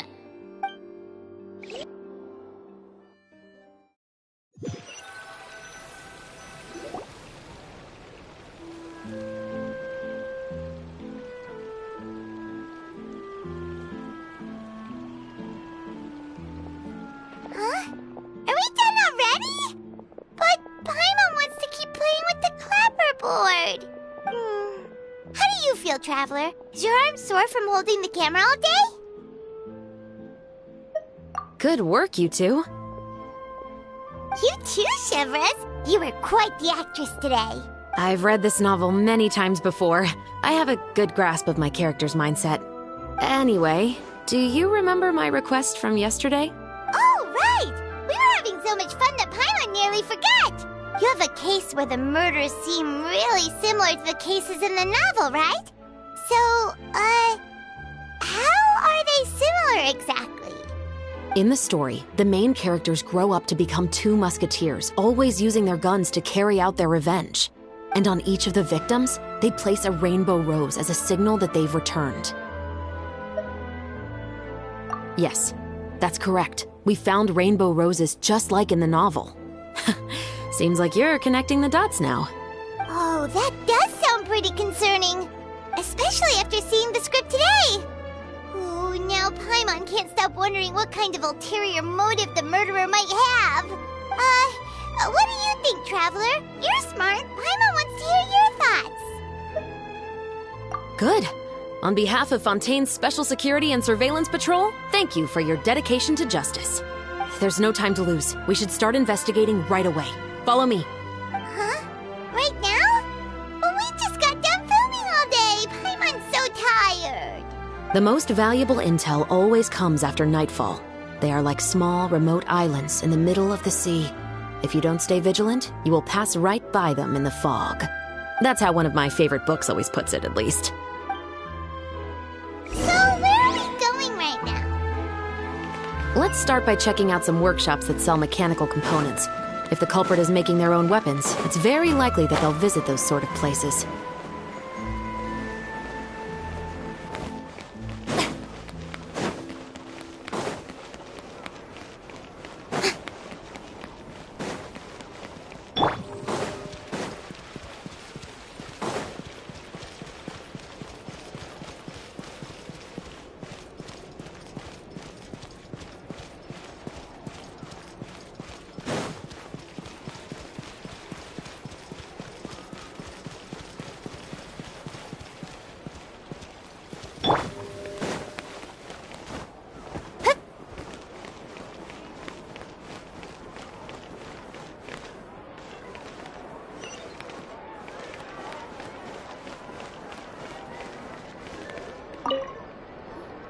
Welcome to Le Show's Clockwork Workshop. How can I help you? Hello. I'd like to know if anyone has purchased some special components lately. Special components? Sorry, could you be more specific? I mean the kind of components that aren't typically used for clockwork toys, but for firearms. Huh? For firearms? No, we don't sell those sort of things here. Don't misunderstand. I'm not here to cause any trouble. We are merely investigating a case, and we're hoping that you could cooperate. Well, to be completely honest, I'm not even sure what kind of components that would entail. Has anyone ever purchased components here as an individual rather than on behalf of an organization? We have a lot of customers who buy toys, but those who buy components are all regular customers who buy in bulk on behalf of their organization. Is that so? I understand. Thank you for your cooperation. You're welcome. It's the least I can do.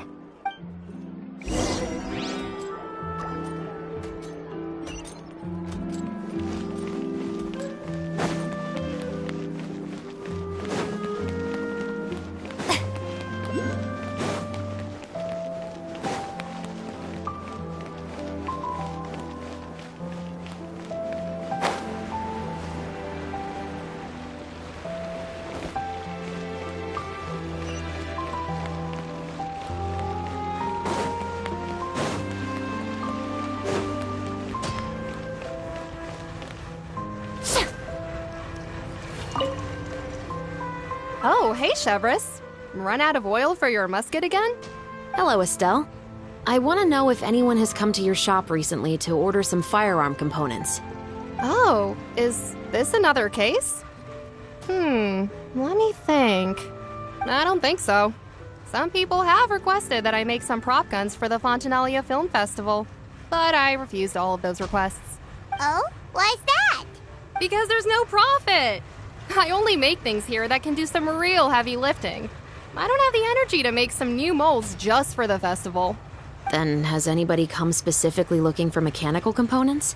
Well, I usually sell off my scrap to the Fleuve Cendre. I don't typically give them to one specific person. I understand. Thanks for your cooperation. Don't mention it. Always happy to have the Musketeers' patronage. we haven't found any leads to go off yet. Yeah, unfortunately. Alright, let's head to Fliv Sandra next. Huh? Are you sure? People might not be so thrilled to see the captain of the special patrol there. You think so, huh? Then I guess you don't know. Huh? Know what? That I grew up in Fliv Sandra.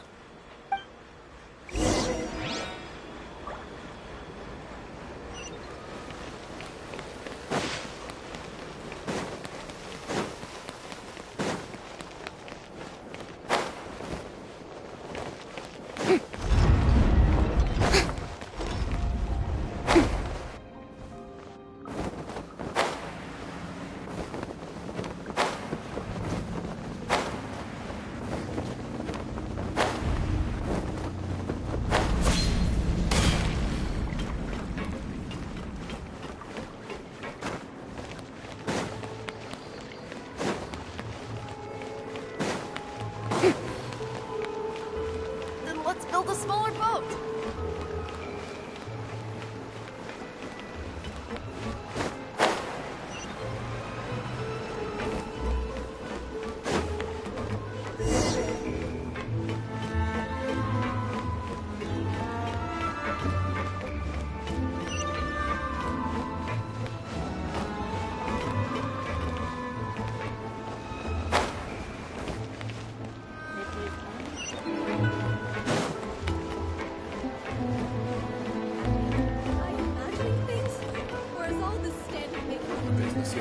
Gotta keep up with the changing times.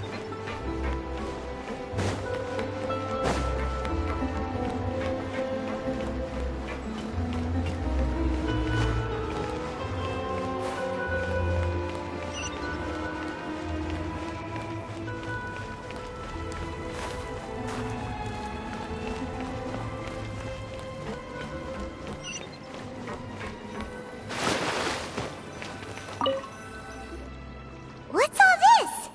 Some broken planks and barrels, as well as some liquor bottles? Yes, but have a closer look, Paimon. Even though somebody has purposefully tried to clean them up, these are obviously marks from musket bullets. In other words, someone was here trying to improve their shot. They were using the barrels and bottles for target practice. Could it have been the killer? Your guess is as good as mine. Although many people at Fliv Sandra own guns, few hide the fact from others. And even fewer would go to such lengths to hide markings from practice shots. Anyway, let's go. There might...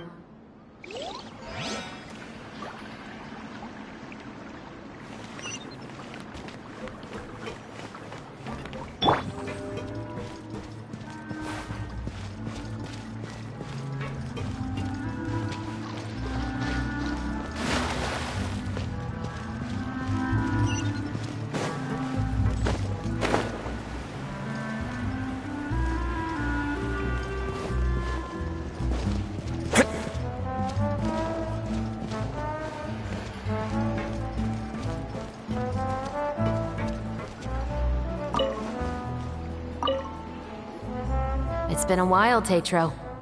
Please, just get on with your request. I want to know if you've heard anybody talking about muskets lately. Information isn't free, you know.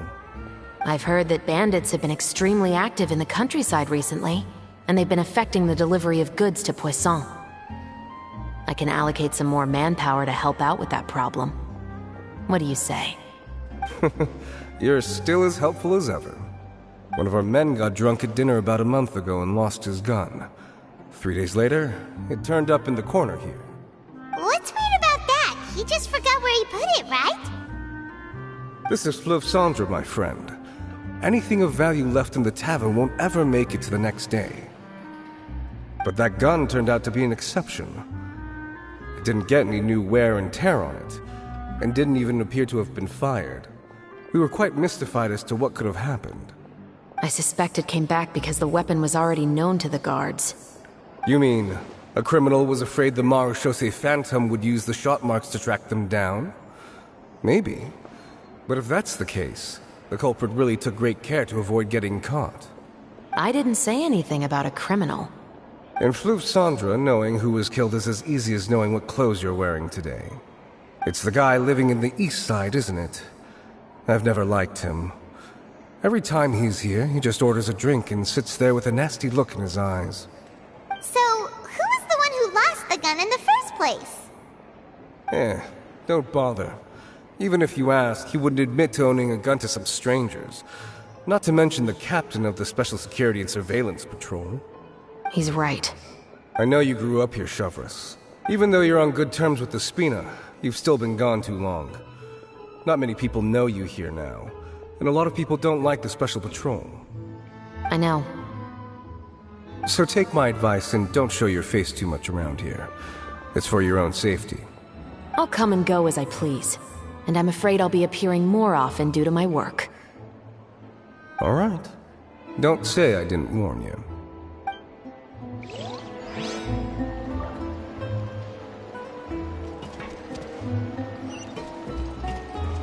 I guess I'm finally on the right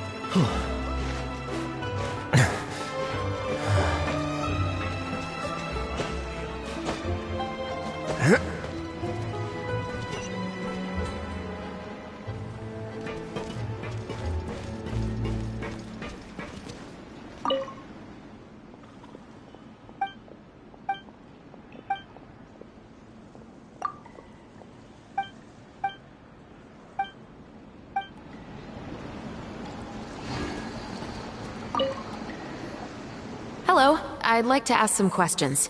I don't know anything. Don't worry, I'm not here to arrest anybody. You say that now. It's the truth. Here, take this as my guarantee. Wait, did Paimon just see what she thinks she saw? Is the captain of the Special Patrol bribing a citizen? Seems you're different from the other guards. What do you want to know? Have you heard anything related to muskets in Fleuve Cendre lately? Anything at all? Muskets, huh? All I know is that about 2 weeks ago, we started hearing some loud noises at night. So loud that it's been waking me up. Were they gunshots? Possibly. It's hard to tell around here. Someone's house collapsing, a pipe exploding somewhere, it's all the same. But the noises I'm talking about definitely happened after I fell asleep. Do you know where the noises were coming from? I don't remember clearly. Is it that you don't remember, or that you need to think about it some more? You tell me. Then please, think about it some more. She's giving her even more Mora! The noises came from the end of the Southern Waterway.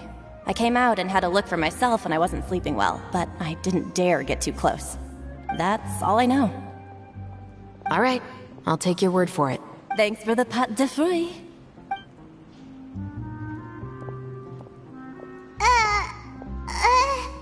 No need to be surprised. I grew up here, remember? I know how to get people around here to talk. My apologies, I'm all out of sweets. Though I do have some other tempting snacks in my custody. Fries, fried chicken, and even onion rings. But taking care of junk food is my responsibility. You're better off sticking to your normal, nutritious diet. Now then, let's keep going. Seems like that's all we'll be able to uncover for today. Paimon feels like we managed to learn a lot more here than up on the surface. Yes. Assuming that everything we found is indeed connected to our suspect, then their timeline was probably something like this. A month ago, our suspect found a gun and took it home to disassemble it. Once he'd figured out its mechanics, he brought it back. In the following weeks, he used some parts to create his own makeshift musket, and took it to the Fleuve Cendre for target practice. Then, a few days ago, he found his target and carried out the murder. Once the deed was done, he left a rainbow rose on the body, just like the scene in the novel. That all makes sense to Paimon, but we're still no closer to figuring out the killer's identity. The deceased was a resident of Fleuve Cendre. It said that he was a poor, solitary man. Yeah, that's also something I'm trying to figure out. If we are indeed following the novel, and there's a story behind the murder, then this murder should be an act of vengeance. But according to our investigation, the deceased didn't have any enemies. He was no saint, but no one's heard of a rival who hated him enough to shoot him dead. Much less care to leave a rose on his body. What message is the killer trying to convey? And to whom exactly?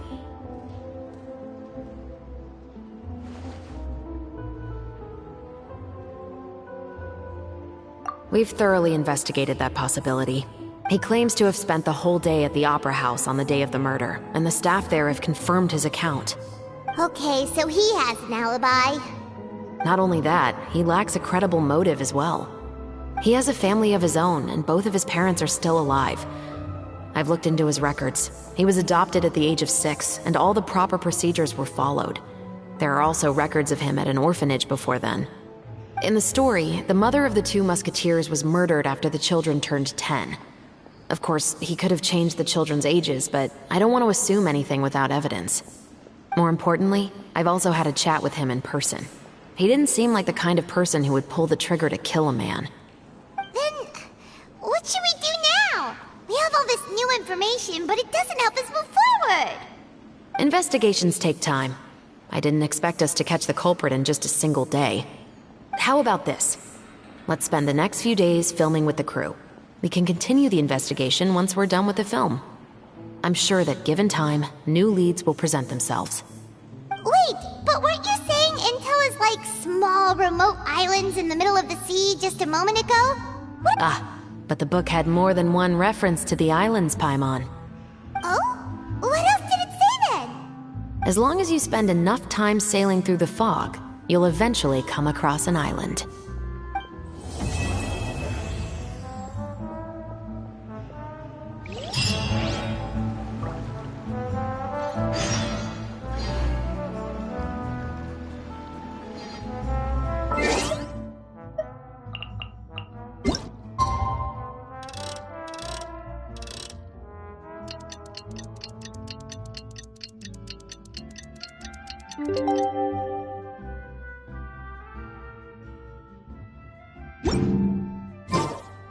It's filming time again! Our schedule is jam-packed for the next couple of days, too. We've got so many different locations and sets to cover. Anyway, let's head out and meet up with the others.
Everyone, we're looking to wrap with our 2 main ladies today.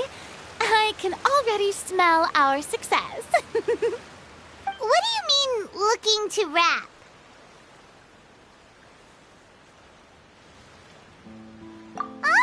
you the expert now. This upcoming scene is the two musketeers' final confrontation with the Baron. There will be quite a bit of action, but no choreography beyond what we've already rehearsed. Anyway, get ready. Lights, camera, action!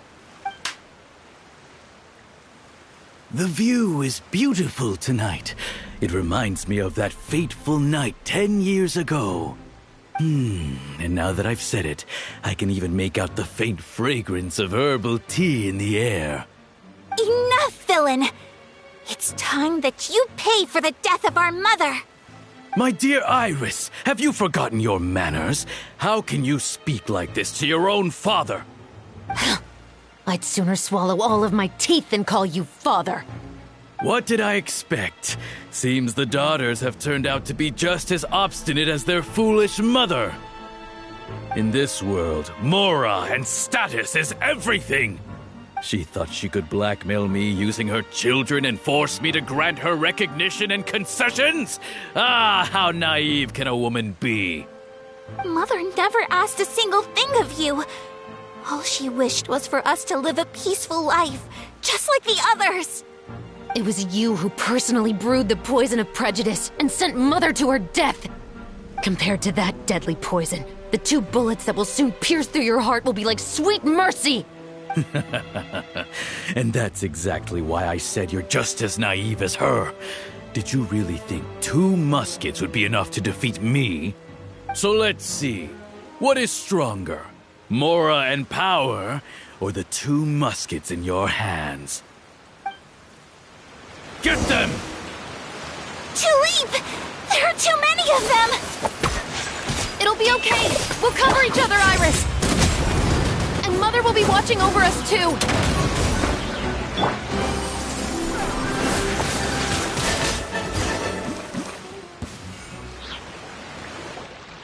You've lost.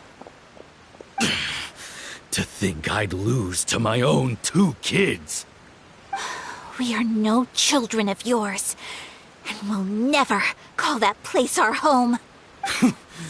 Then tell me, what did you do all this for? You lost your mother, and will soon kill your father as well. What will you gain in the end, other than sentences for your crimes? We will gain our long-awaited justice.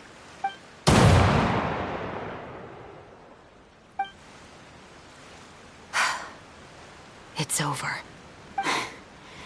Finally, it's over.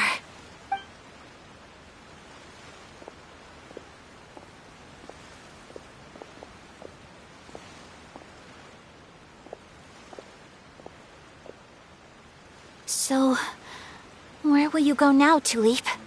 I'm not too sure, Iris. Maybe somewhere with lots of flowers? After all, Mother always did love going where the blossoms were.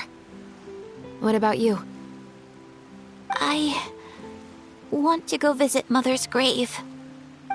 Yeah, that's not a bad idea. Huh? Tulip, look! What is it? It's Mother's favorite. The rainbow rose. Look, it's blooming again.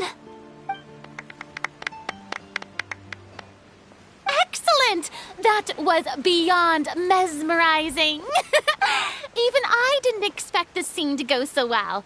And we got it in a single take. All right, everyone. We've got a wrap for Tulip and Iris. Congratulations, Ayaka and Chevres! Thank you. I didn't expect our parts to wrap so quickly. I wish I could savor the experience for just a bit longer. Paimon totally understands. Paimon's not ready to say goodbye to the clapperboard either. Filming has really been a lot of fun. You were great too, Chevres. The way you said, long-awaited justice. It gave Paimon chills. That is indeed my favorite line in the whole book. I still remember trying to act it out in my room the first few times I read it. Whoa, Paimon would have never guessed you're that type. Who doesn't like stories where the guilty are punished and justice prevails over evil? Don't forget, I'm the captain of the Special Security and Surveillance Patrol. Captain, I have something urgent to report. Please excuse me, everyone. I'll be back in just a moment. It's okay, don't worry about us.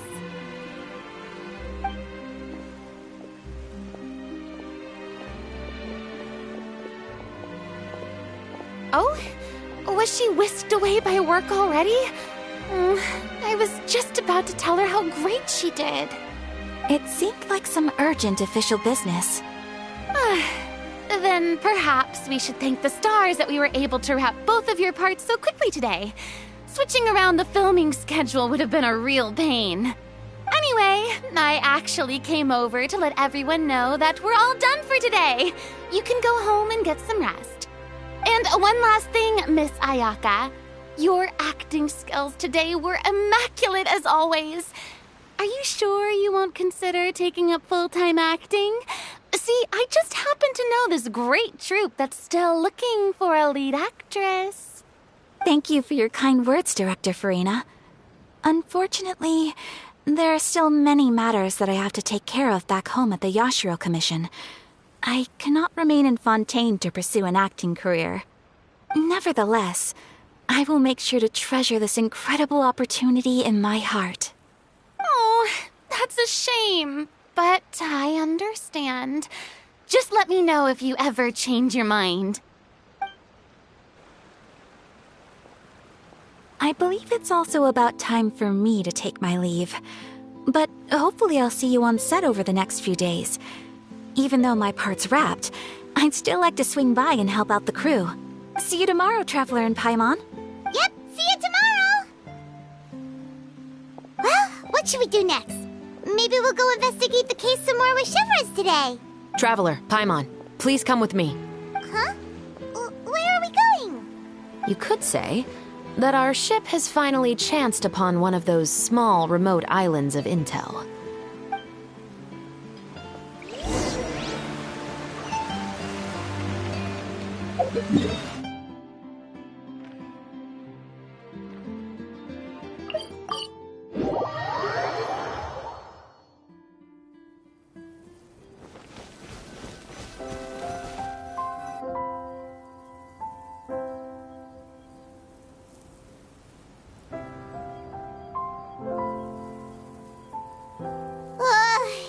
Paimon's exhausted.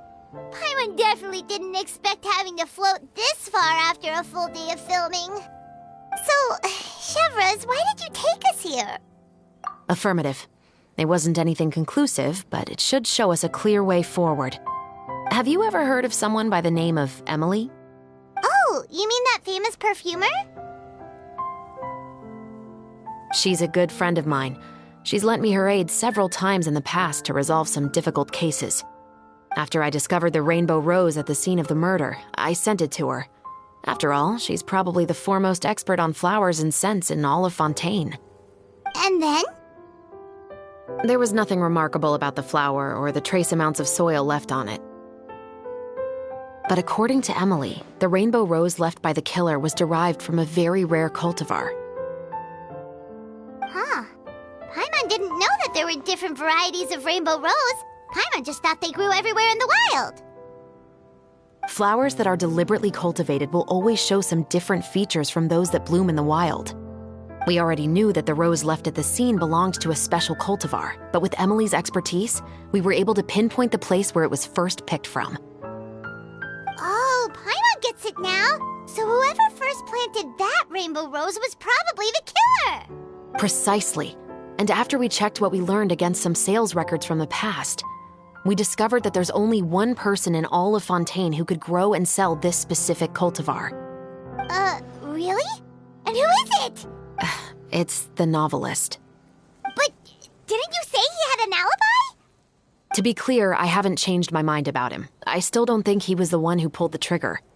However, that doesn't mean the true culprit never visited him at his home or never purchased a rainbow rose from his garden.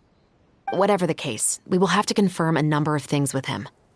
So you mean the next place we need to go is... Yes, we're going to pay him a visit at his home.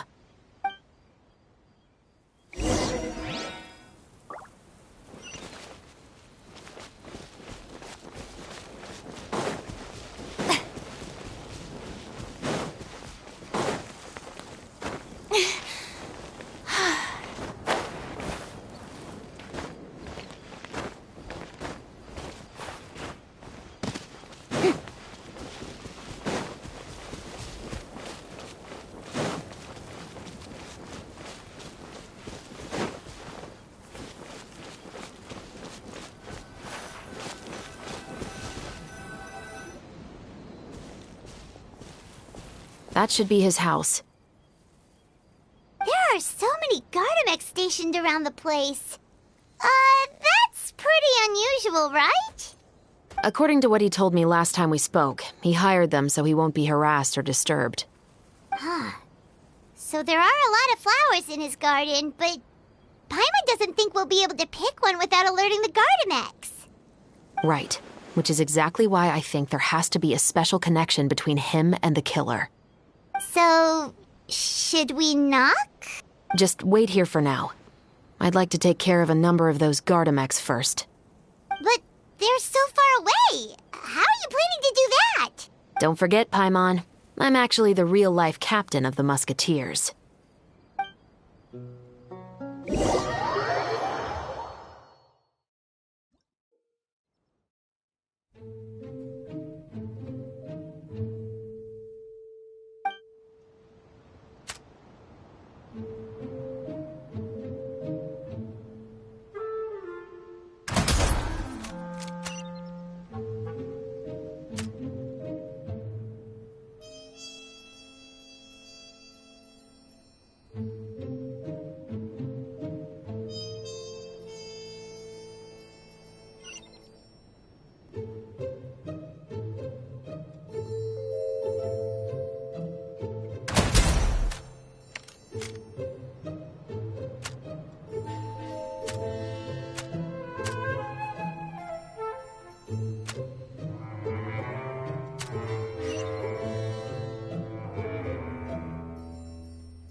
All clear.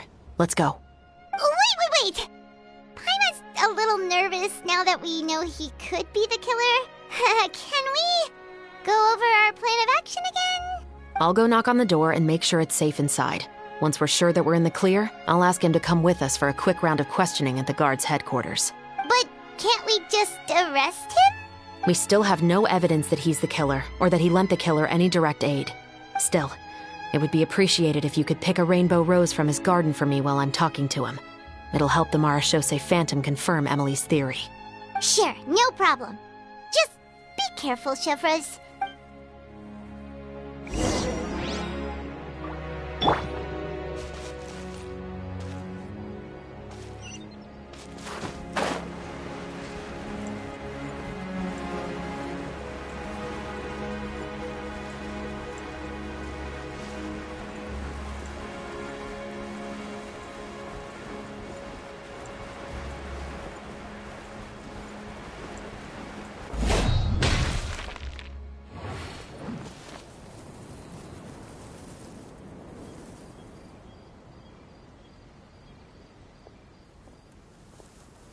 Excuse me, Mr. Baptiste, are you home?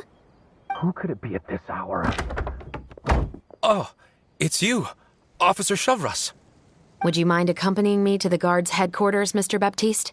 We would like to ask you some questions about a case. Oh, is it still regarding the murder case from before? I cannot confirm or deny that at this time. So it is then.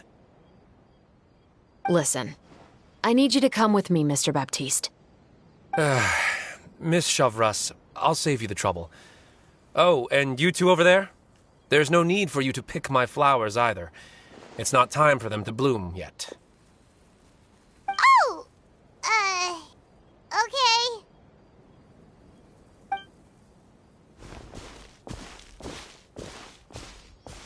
By saving me the trouble, you mean... I will confess. I was the killer. Huh? He just admitted he's guilty! Please relax, everyone. I'm not armed. The musket you're looking for has been buried in my backyard. Then it's my responsibility to inform you, Mr. Baptiste. that everything you say right now will be used as evidence for the inevitable trial. Yes, I am perfectly aware of that. I must say, I hate this feeling. Oh? Is it because I confessed? Or because you've been proven wrong? Both, I suppose.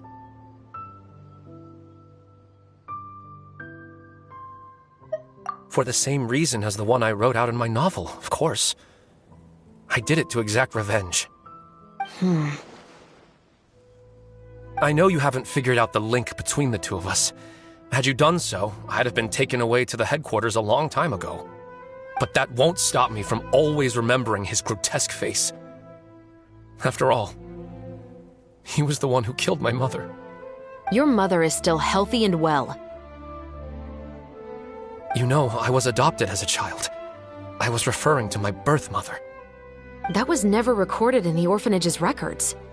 Please forgive a 6-year-old child for concocting some lies to protect himself after watching his mother die right in front of him. So, your novel, it was like a record of your life? No, of course not. It was a work of fiction with many embellished parts. But I am indeed the illegitimate son of a wealthy and influential man who abused his power to murder my mother. That part was 100% real. But the man you killed didn't have a Mora to his name. He was a hired assassin. An irredeemable beast who sank his fangs into a defenseless woman just for a few bags of Mora. But if that's really the truth, you wouldn't be telling us any of this now. You still haven't managed to take revenge against your father, the true mastermind behind it all. I never thought I'd hear that kind of thing from the captain of the Special Security and Surveillance Patrol. I'm simply skeptical about your motives. It's simple, really. I've grown tired of everything and don't want to shoulder this burden anymore. You may have considered me too soft to pull the trigger. Well, as it turns out, you are exactly right. I've become overwhelmed by the aftermath of the murder. So you're going to call a stop to your revenge, just like that? The true mastermind is too rich and too powerful for me. I've accepted that I will never be able to avenge my mother alone. And so what? The characters in your book never gave up? Now, Officer Shavras, I'm the one who has killed a man, aren't I? Are you trying to convince me to commit another crime? What's your father's name? How do you plan to prove the veracity of all of your claims? Well, I'd like to speak with you privately. Sure. Why don't we speak privately at the guard's headquarters? No, it has to be here. I must ensure that we won't be overheard. Fine. Let's talk here. When I said won't be overheard, I meant by anyone. I would like to speak with you and you alone.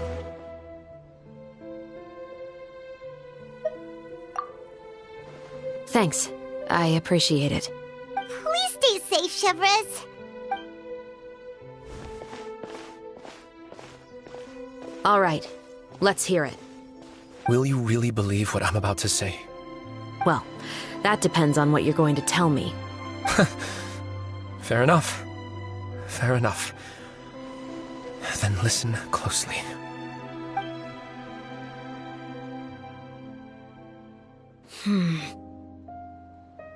So that's how it's all connected. So, it seems you believe me after all. Do you want me to go public with this? No, of course not. At least, not right now. Then why did you bother telling me? You've read my work. What do you think? Even if you were to go public with all of this right now, he'd simply deny everything. It's been too long. Almost 20 years. Anything that could be used as evidence has long faded away. Even if there might have been a solitary island of truth once upon a time, it has long sunk beneath the waves by now. Justice will never find him. Not if you don't try. I know that as the captain of the Special Security and Surveillance Patrol, you will always stand on the side of justice. But do you really think a cushy life in prison really constitutes justice for him? I bet he could lead an extremely comfortable life in the fortress of Meripede. What are you trying to say? I've been observing you from a distance. Your portrayal of the musketeer was exquisite. Pull the trigger of justice against him. Let the villain get what he deserves. You want me to let you go so you may complete your revenge? No, Officer Chavras. I know that would be impossible. No. What I'd like is for you to perform the deed on my behalf. Oh, Shiva sure is taking her time. What could they be talking about anyway? Oh, Paimon's worried. What if he decided to attack her? Oh, you do have a point. Still, do you have any idea who the rich person might be? And why the novelist doesn't want us to hear what he's saying to Chevres? Sorry to keep you waiting, you two. Hey, how did your talk go? I've already sent someone to escort Baptiste back to the headquarters for questioning. He wasn't lying about the musket. It was indeed buried in his backyard. But what about the name? Did he tell you the name of the rich guy? Yes, he did. But for now, I have to return to the Special Patrol. There are still a few loose ends I need to tie up. I'll probably be quite busy over the next few days, so apologies if you don't see me on set. All right, Paimon understands if you can't tell us everything you know. We'll just keep an eye on the Steambird then. Actually, there's still something else I need your help with.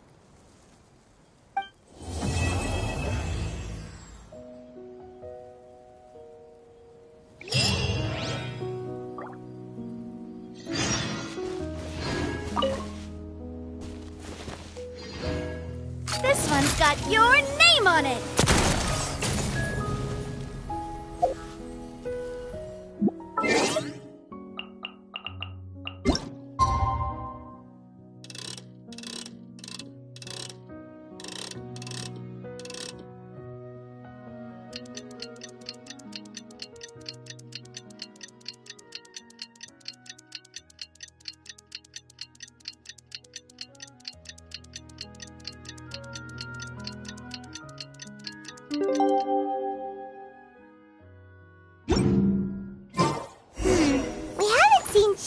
Since that night at Baptiste's place. Well, guess there's no point in worrying about it now. Let's go join up with the others.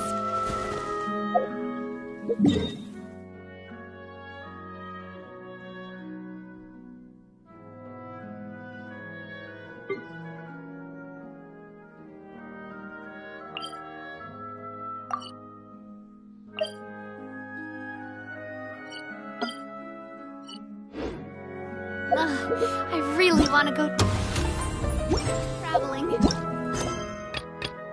Never mind.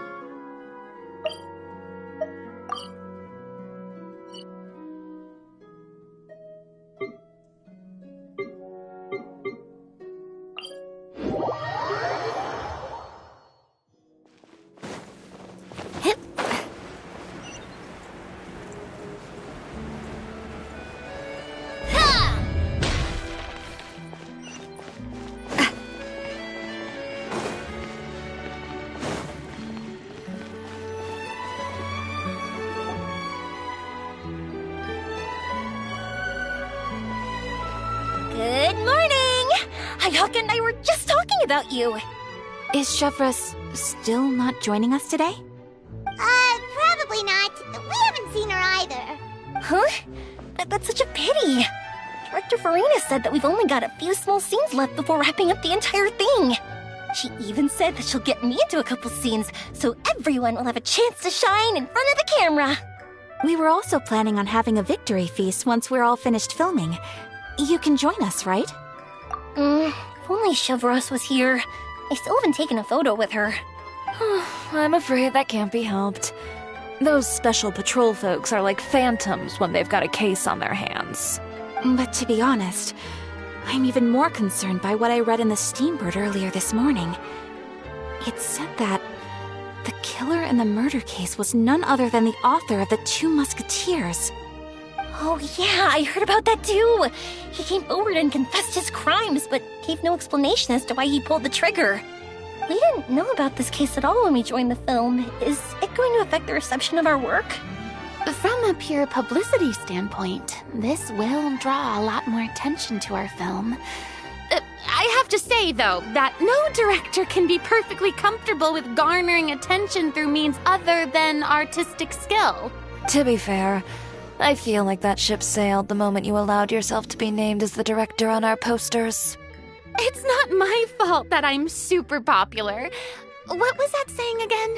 My popularity has, sunk to an all-time low? Spread to the four corners of Teyvat!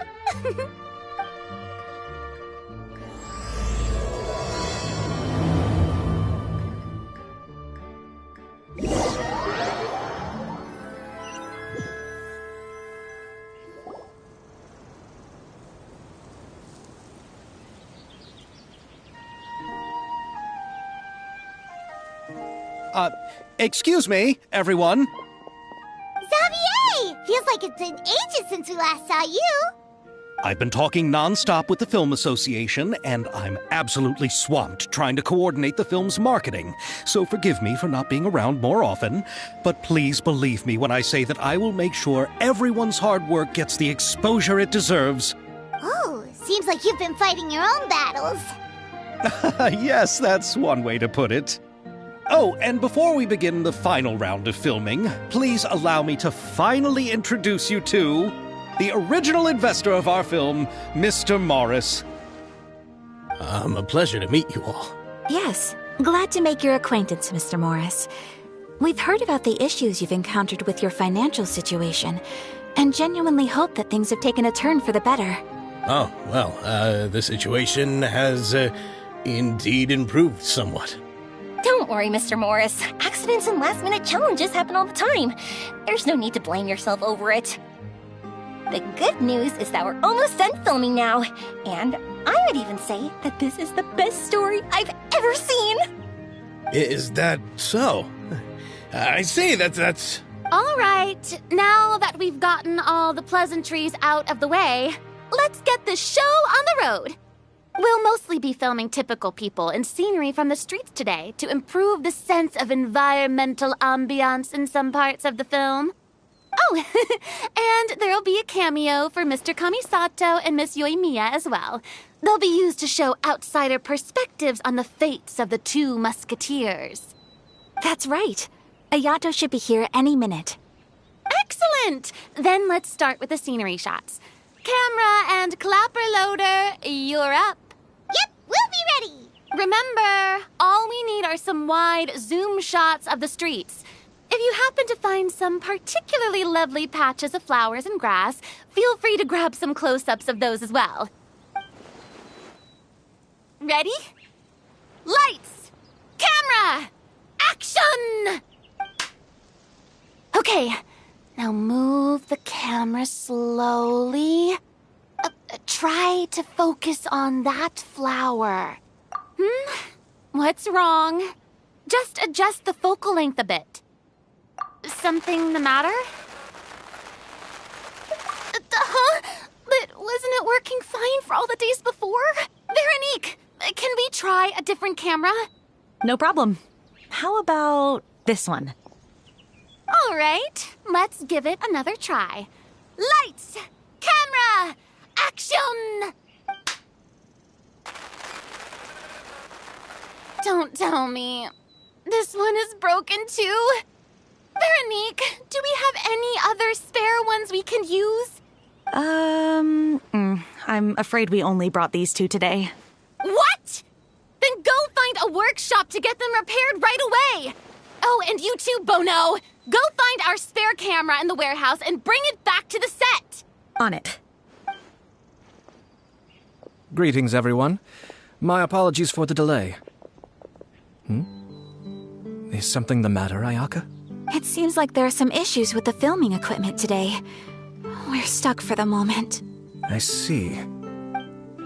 Well, let's not just stand here twiddling our thumbs. Actors, to the makeup booth. We'll start on the next scene as soon as we get a working camera. The people at the workshop told me that the part which holds the lens in place seemed to have fallen off. That's super strange. It was perfectly fine just yesterday. Well, no time to dwell on that now. Let's get back to filming. Ahem! Quiet on set! Places, everyone! Lights! Camera!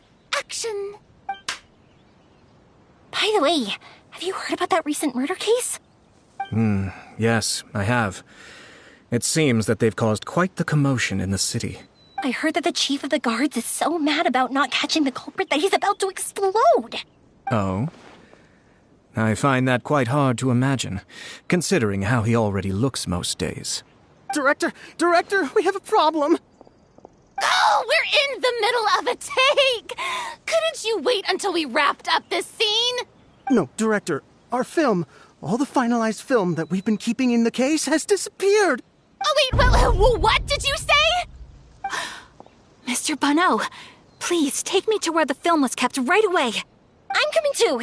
No, Yoimiya, you have to stay here. Oh. Okay, listen up. Everyone who's not working on this current scene can go with Bonneau to look for the film. Everyone else, stay put and wrap up the scene. Unbelievable. How could all these problems happen in just one day? We're back.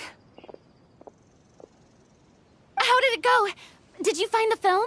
We found it in the sewers. Huh? In the sewers? Is the film still okay? We discovered it just in time, so we should still be able to salvage it. The others are checking now to see if we lost any specific scenes.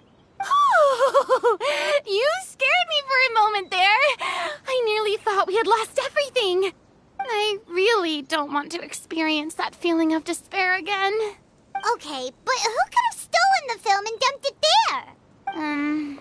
Could it be, some competitors working on other films? But if they wanted to harass us, why wait until the last day? Okay, we don't have time to really look into it right now. Let's strike while the iron is still hot and wrap this thing up once and for all. Yeah, let's finish it.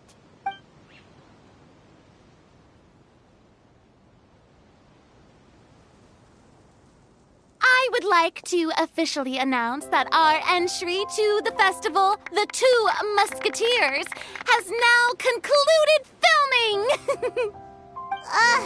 Paimon is spent. It's so late already. Even though the filming process proved to be extremely challenging, everyone provided valuable and unique contributions to the final product. Thank you all for your dedication and support. And just like Director Farina, I would also like to extend my most heartfelt thanks to all of you. Really, you've all helped me so much. All right, let's save the awards speech for later, and hopefully also get some rehearsals in before the real thing. Anyway, now it's time to party! Let's all make our way to the beach and have a celebration feast so loud and fun that even the blubber beast will want in. Party! Paimon wants to party!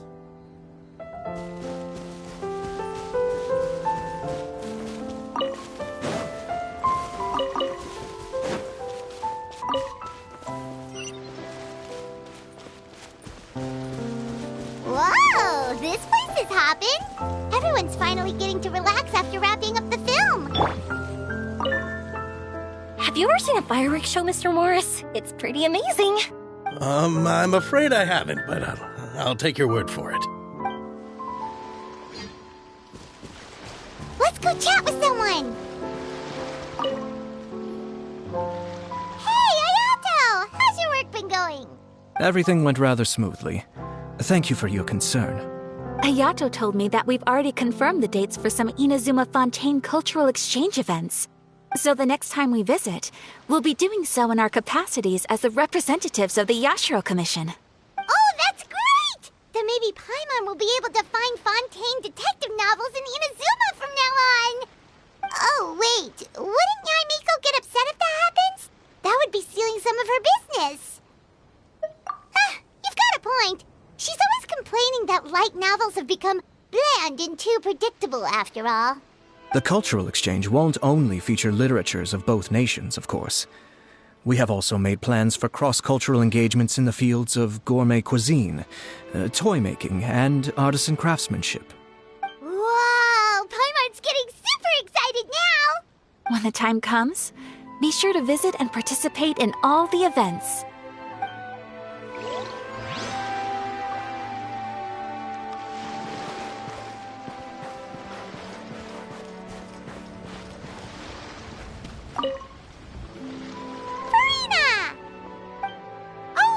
My darling clapper loader and camera operator, you've both worked really hard. Paimon thinks you worked even harder than us. Honestly, Paimon was getting a little tired of playing with the clapperboard by the end of it. Worst of all, Paimon started having dreams of you shouting, "Lights, camera, action!" into Paimon's ears. The actual dream can't even start until you've yelled that. Hey! If anything, shouldn't I be more grand and delightful than your dreams? We've been through so much together, and that's how your brain remembers me? That's not Paimon's fault. We've just used the clapperboard too much lately. Anyway, what's most important is that we've wrapped the film. I'm pretty confident that we'll take first prize. Hey, no need to mention the official name. Wait, now that you mention it, if we did win the prize, would Farina just get a statue of herself? Come on, I don't need that kind of attention. Xavier can accept the reward on our behalf. But just imagine! Farina accepting the Farina Award and holding a Farina statue. I'm going back to my dessert now. You all can keep discussing that on your own.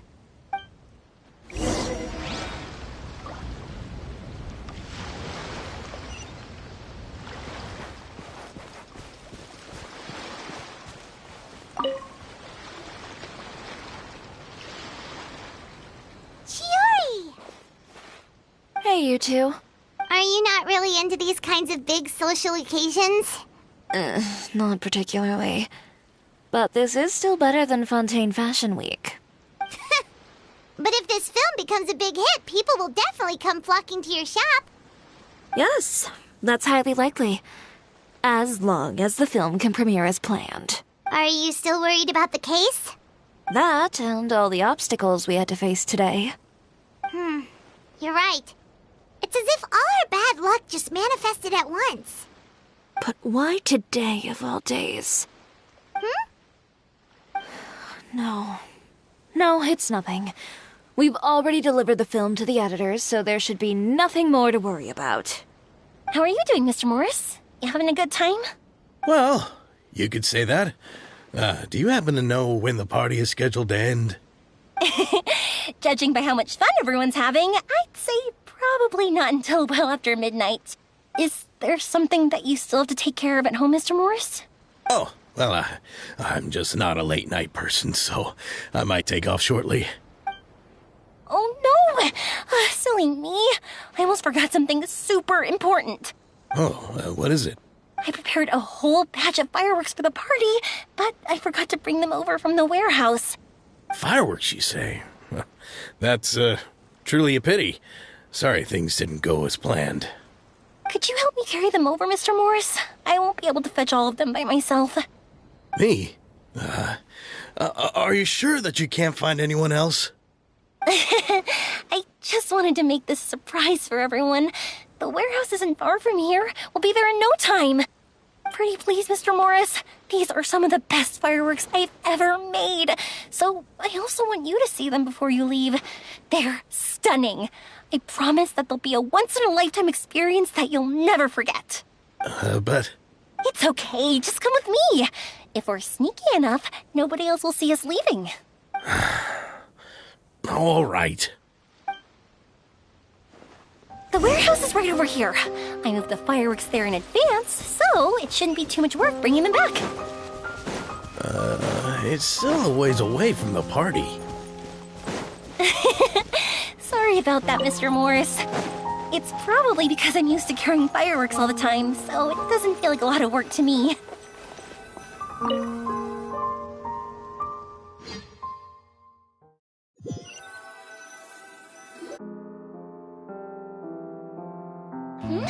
It's dark in here. Wait here, Mr. Morris. I think the light switch should be somewhere over here. Why did I have to get roped into this? What was that?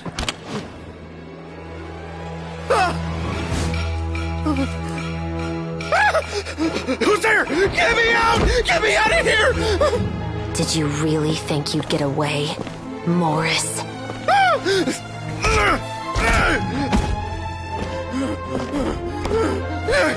You've got the wrong guy! It wasn't me! I'm not the killer! You know, Eliza died a far more heroic death than this. She fought your assassin to the end, to save the children she had hidden beneath the floorboards.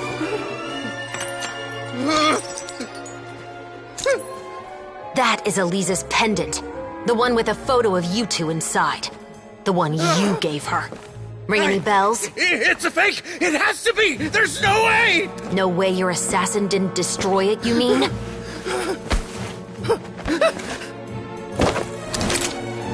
Did you ever love her, Morris?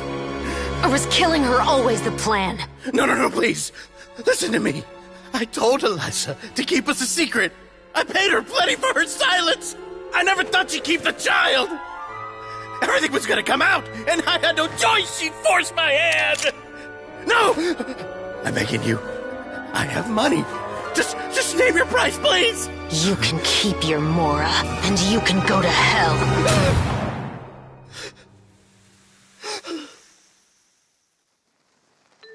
I'm Captain Shovraz of the Special Patrol. Morris, you're under arrest for Eliza's murder. Huh?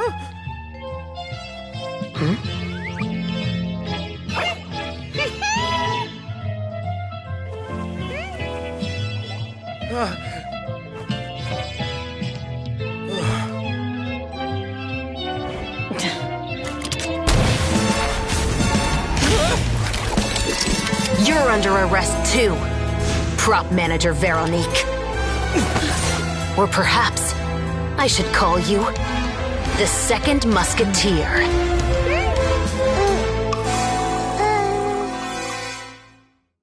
Wait, what's going on? This wasn't in the script. Drop the gun, Veronique. Why? Why would you keep me from exacting revenge on this heartless monster? Drop your weapon. This is my final warning.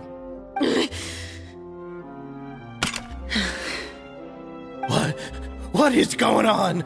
Do I have to spell it out for you, Morris? Everything that took place just now was staged to get you to confess the truth. But this last part is all improv, of course. Chevrolet, you told us you wanted us to help you stage a play. You never said anything about the Second Musketeer. It's because even I had no way to confirm my theory until now. Thank you for your performance, Yoimiya. Could I trouble you to go and bring in the other Special Patrol members? They should be on standby just outside. Oh, and please tell the other cast members not to worry about us. We'll be rejoining them shortly. On it!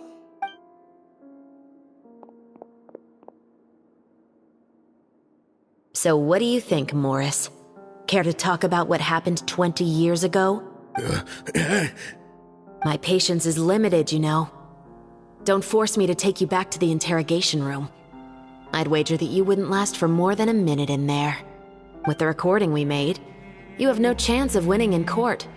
Cooperating with us now is the most practical move. All right. I'll talk.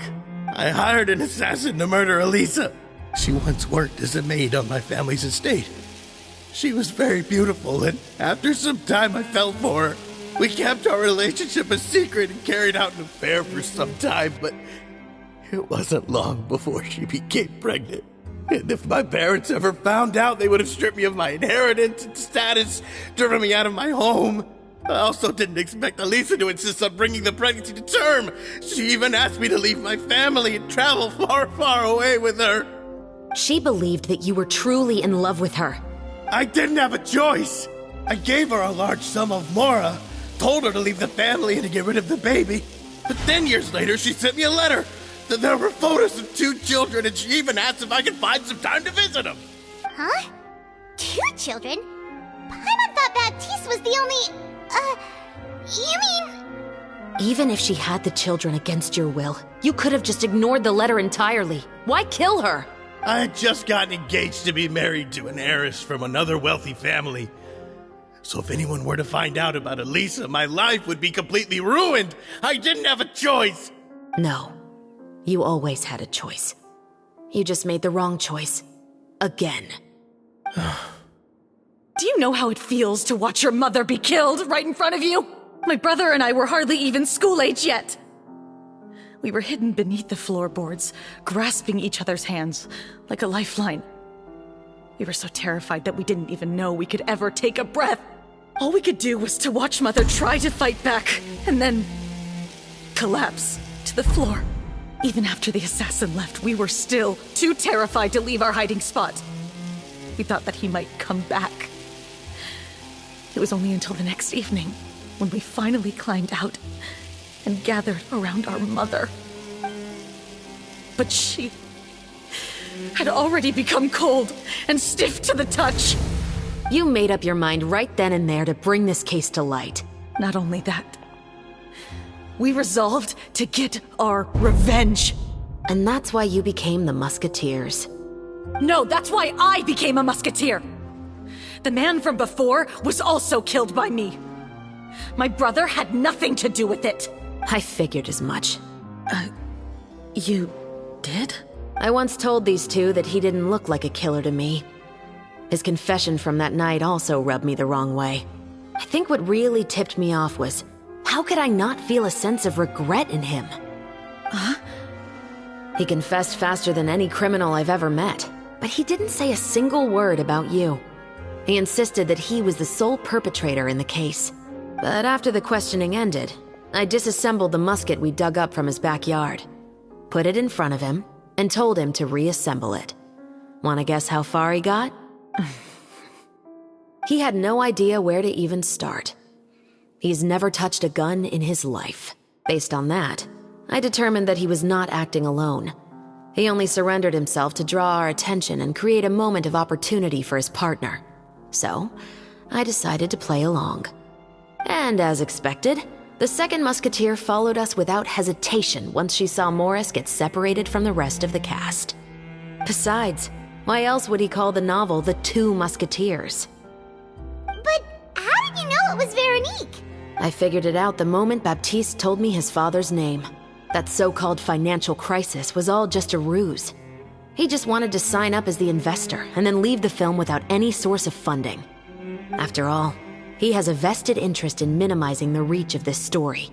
It's really just the same thing as what he did to Elisa all those years ago. Human scum.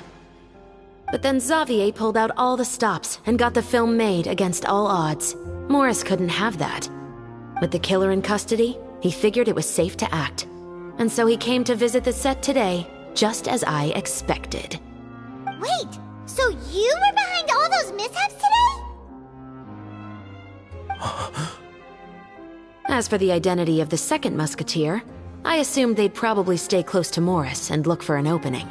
And if they already knew that Morris was the film's investor, then that narrowed the list of potential suspects as well. Furthermore, being the props manager would allow the culprit to avoid scrutiny by purchasing mechanical parts in the name of the crew. With that hypothesis in mind, I went back to check Baptiste's orphanage adoption records. Guess whose name I saw on the same page, just a few lines from his. My brother. He trusted you. As in, he trusted me to perform the deed on his behalf? He trusted you to stand on the side of justice. I am. I thought you could do it as well. Oh, the look on your face when you told him to go to hell. I really thought you'd put a bullet in his brain. You know what he has done. Are you telling me that you'd rather see him spend the rest of his life living like a king in the fortress of Meripede? I will never be able to forget the feeling of my mother's cold, lifeless hands. And you would call this ending fair?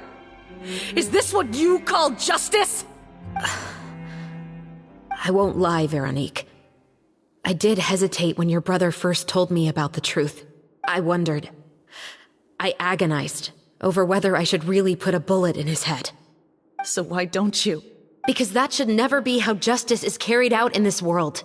Perhaps, to you, justice is simply reciprocated. An eye for an eye, and a life for a life. But everyone has their own understanding of justice. If everyone were to pursue their own definition of it, there would be no more order in this world. Today, you'll kill Morris, and tomorrow, his children may come for you. The world cannot render judgments based on a desire for revenge. That will only lead to a cycle of revenge, as well as the destruction of order and civilized society. Fontaine is founded on a set of laws and a standardized code of justice. That is why we are the nation of justice. But with all that said, I will promise you this. Morris will not lead a cushy life in the fortress of Meripede. Chevros, the rest of the special patrol is here. Thank you so much, Yoimiya. Letelier, Terena, please take them away.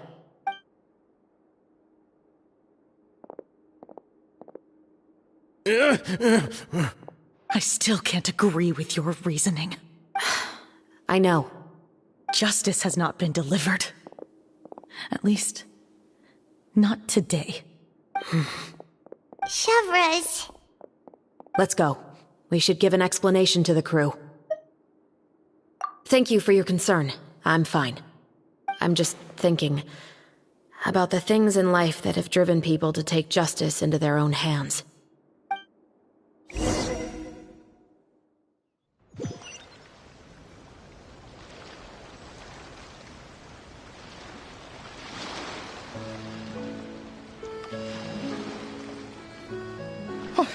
Who would have thought Morris would turn out to be...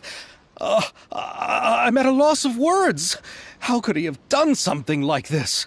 I'm just glad that you're all safe and sound. Who knew that such a labyrinth of cases would be behind this story? Well, what should we do now?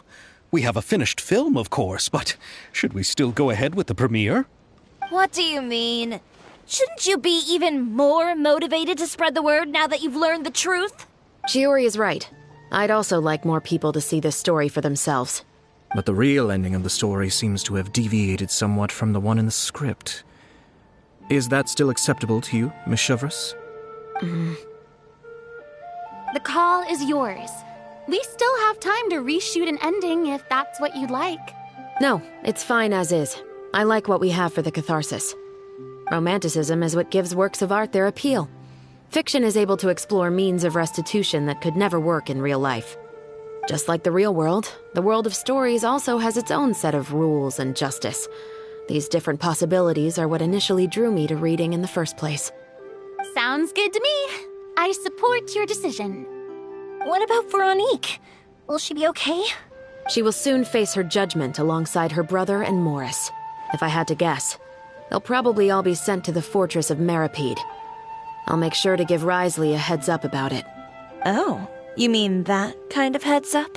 Exactly. Ahem. All right, then the matter's settled.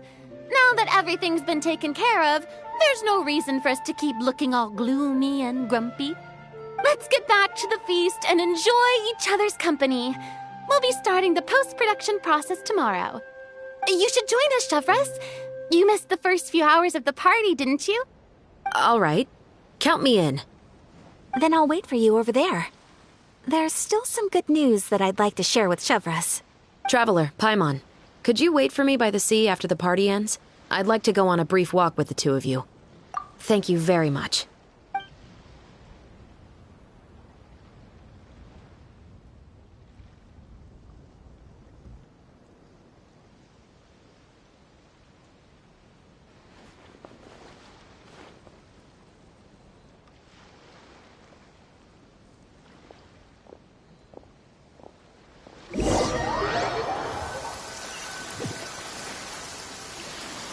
Sorry for the wait.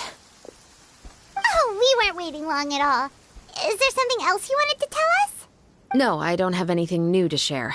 I just felt that since you were my investigation partners, I should have another conversation with the two of you. Traveler, how would you have responded to Baptiste's request if you were in my shoes? Is that so? Well, thanks for sharing. When I was young, my father often took me here to swim.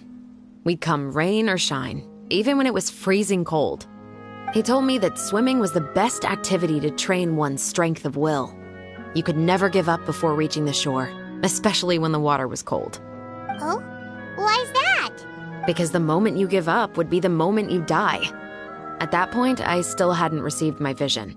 One winter, the chilly wind felt almost like knives on my skin, and the seawater was so frigid that it numbed my toes the moment I stepped in. I cried and begged my father to spare me from having to swim across, but he wouldn't listen. He used to be a member of the Special Patrol as well. You could say it was his way of educating his children. That sounds awful. When he saw that I wouldn't stop crying, he just picked me up and tossed me into the icy water.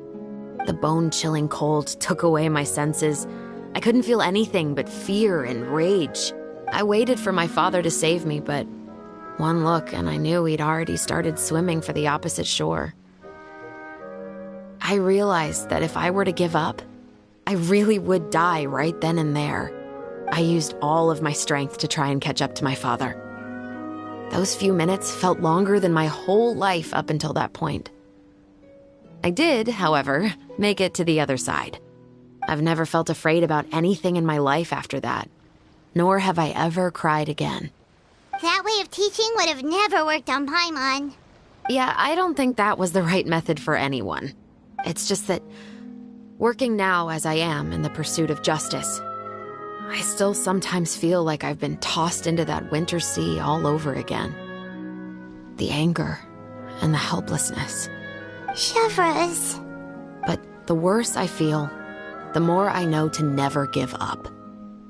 The alternative would be to forever lose myself among the waves. Anyway, how about a race? Neither of us will drown, but we can still see who swims faster. You guys go ahead! Paimon will grab the clapperboard to mark the start of the race.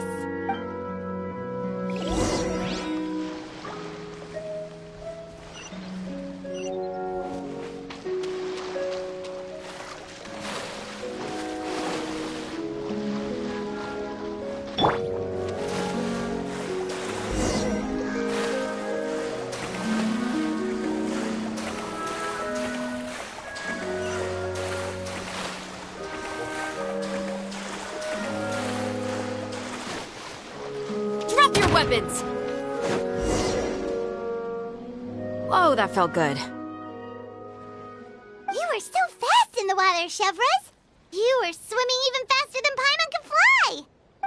So, about the Special Patrol, did you join because of your dad? Partly, but I'd say I was more inspired by the heroes I read about in stories growing up. Oh, so it's due to your love of stories. Of course, it was only after I joined the Special Patrol that I learned that truth is often stranger than fiction. Come on, let's walk a bit more.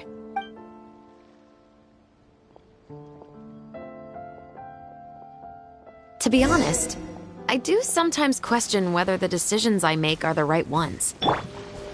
But I know that no matter what, I must keep swimming. Because the only thing I've got my eyes on is the shore in the distance.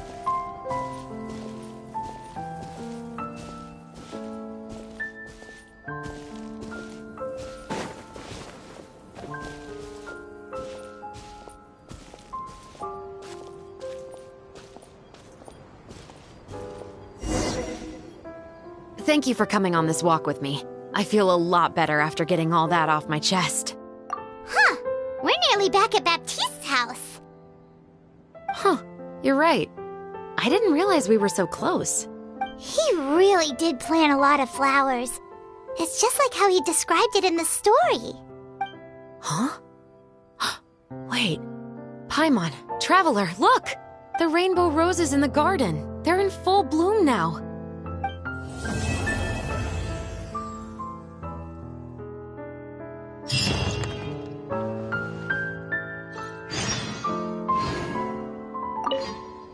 Even though it's a bit late, I must thank you for investigating this case with me. Not on behalf of the Special Patrol this time. It's a personal expression of gratitude from yours truly. Oh, you want to hear more about my father? To be honest, I didn't spend that much time with him. He was always busy with the Special Patrol, so he would often return home really late at night. Some nights, he didn't come home at all. Once, he didn't come home for a long time, maybe a whole week or so. When I went out to buy food, I learned that he had become a criminal, and by extension, that made me a criminal's daughter. But we can talk about that another day. I actually have a lot of sympathy for Veronique and Baptiste. I can understand the hatred they feel for their father. But that doesn't mean I'll allow them to walk the path of evil, even if it might lead to another sense of justice. Films are different from the real world. They're a form of art and represent the wishes in people's hearts. I adore the Two Musketeers, and I'm very happy to have had the opportunity to act the role as one. I can't wait to catch the film when it premieres in the Opera House. I'm looking forward to seeing the audience's reaction to the climactic ending. Thank you for looking out for me. I'll see you at the award ceremony. I'd be very surprised if we don't win.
Hey there, you two!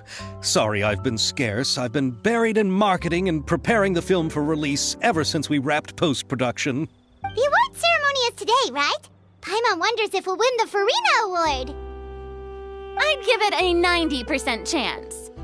Farina! Oh, Paimon didn't know you were already here. You're earlier than everyone else. I'm sure the others will also be here in no time. Xavier, if we end up getting called on stage, shouldn't you come up with a name for our crew? What?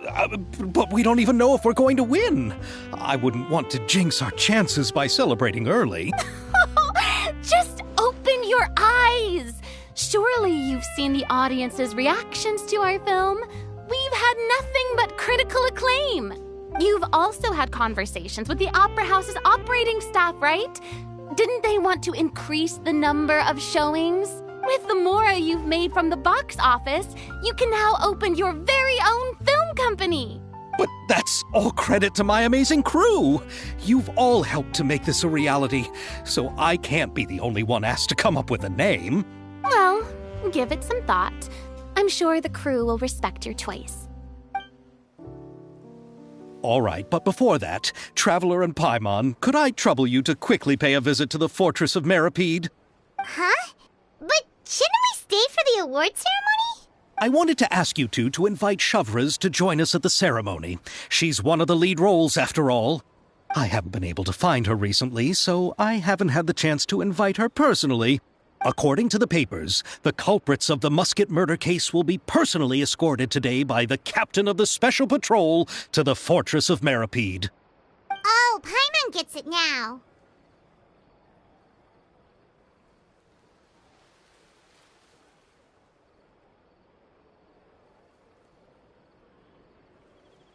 Yep, just wait here, Xavier, and maybe try to come up with a few snappy-sounding names.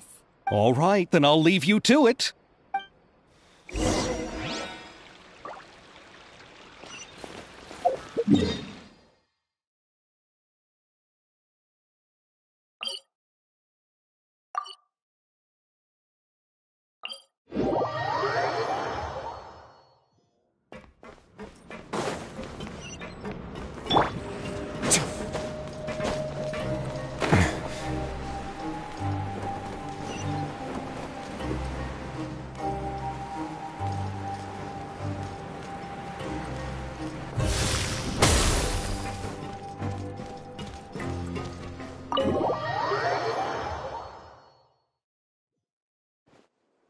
This is as far as I'll be taking them. I'll leave the three of them to you now. Got another errand to run? Something like that. I'm expected at a party. Now that's something you don't hear every day. Found a new pastime? No, it's just a special occasion. Shavras! Risley! Festivals really do bring people together. It's been a while since I last had so many visitors at the Fortress of Meripede. Call it the festival spirit, I guess. Yeah, you could say that. Even our head nurse has gotten herself all worked up preparing super deluxe nutritious shakes. Just one gulp and you'll have met all your nutrition needs. Were you talking about work just now? We've already finished discussing everything. So, what do you think about my heads up, Mr. Risley?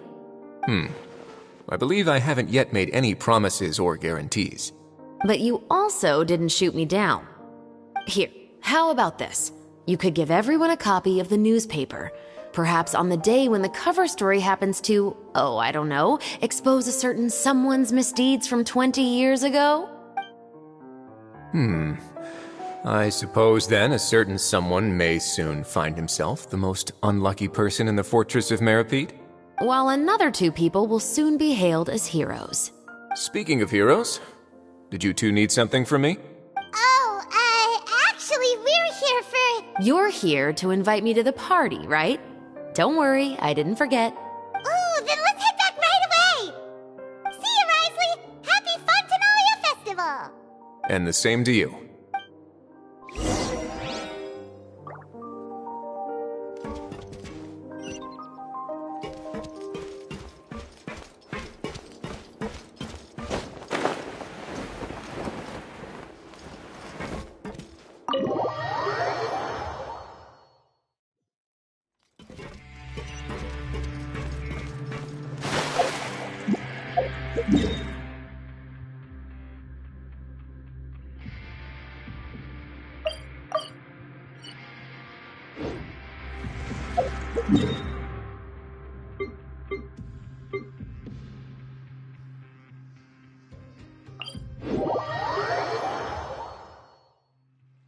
And the winner of the Farina Award for the first Fontanalia Film Festival is... The Two Musketeers!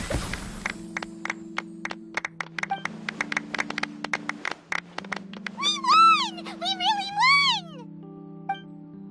Congratulations, Mr. Xavier. We won? I can't believe it! I really can't thank all of you enough!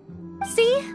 My takes on Fontaine's entertainment industry have never been wrong.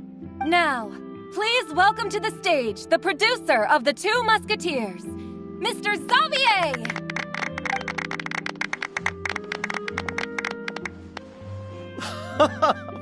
Thank you! Thank you all so much for your recognition and support. While I'm up here, I would love to give special thanks to... Time really flies, huh? It certainly feels that way. It feels like it was only yesterday when you were teaching me to hold a musket. Will you come back to Fontaine again? Of course! I'm very fond of this city. There are so many novel and interesting things that it's been hard to keep track of them all. But how about you? Would you be interested in visiting Inazuma? I can't say the thought has crossed my mind before, but I'd be willing to consider it now. I will be eagerly awaiting your visit. It would be wonderful if you could visit my home and enjoy a taste of our tea and desserts. Yeah, let's keep in touch. Did you accomplish all you came here for? Yes. And you should visit Inazuma again sometime. How has Ogura and her business been? To my knowledge, she's doing quite well. Tell her I said hi. I certainly will. I heard the thunderstorm has stopped. Yes, and the war has also been brought to an end. Peace and prosperity has returned to the islands. I quite like the sound of that. Perfect for hanging textiles out to dry. I'd like to offer my thanks again to the entire cast and crew. Without you, I would have never completed this film, much less had the opportunity to be standing on this stage. With the support of my entire crew, I would like to officially announce our film company, Musketeer Pictures. Woohoo! That has a really nice ring to it. Then in that case, let's please welcome all the members of Musketeer Pictures onto the stage for a commemorative photo. Oh, Paimon didn't know we'd also be taking pictures. Director Farina, I believe you are the most deserving person to raise this trophy. Huh? No. There's no need. It's so embarrassing. It's an honor the director deserves. Yes, I agree. Just accept that you're not getting out of this. Ready, everyone? 3, 2, 1. Musketeer Pictures!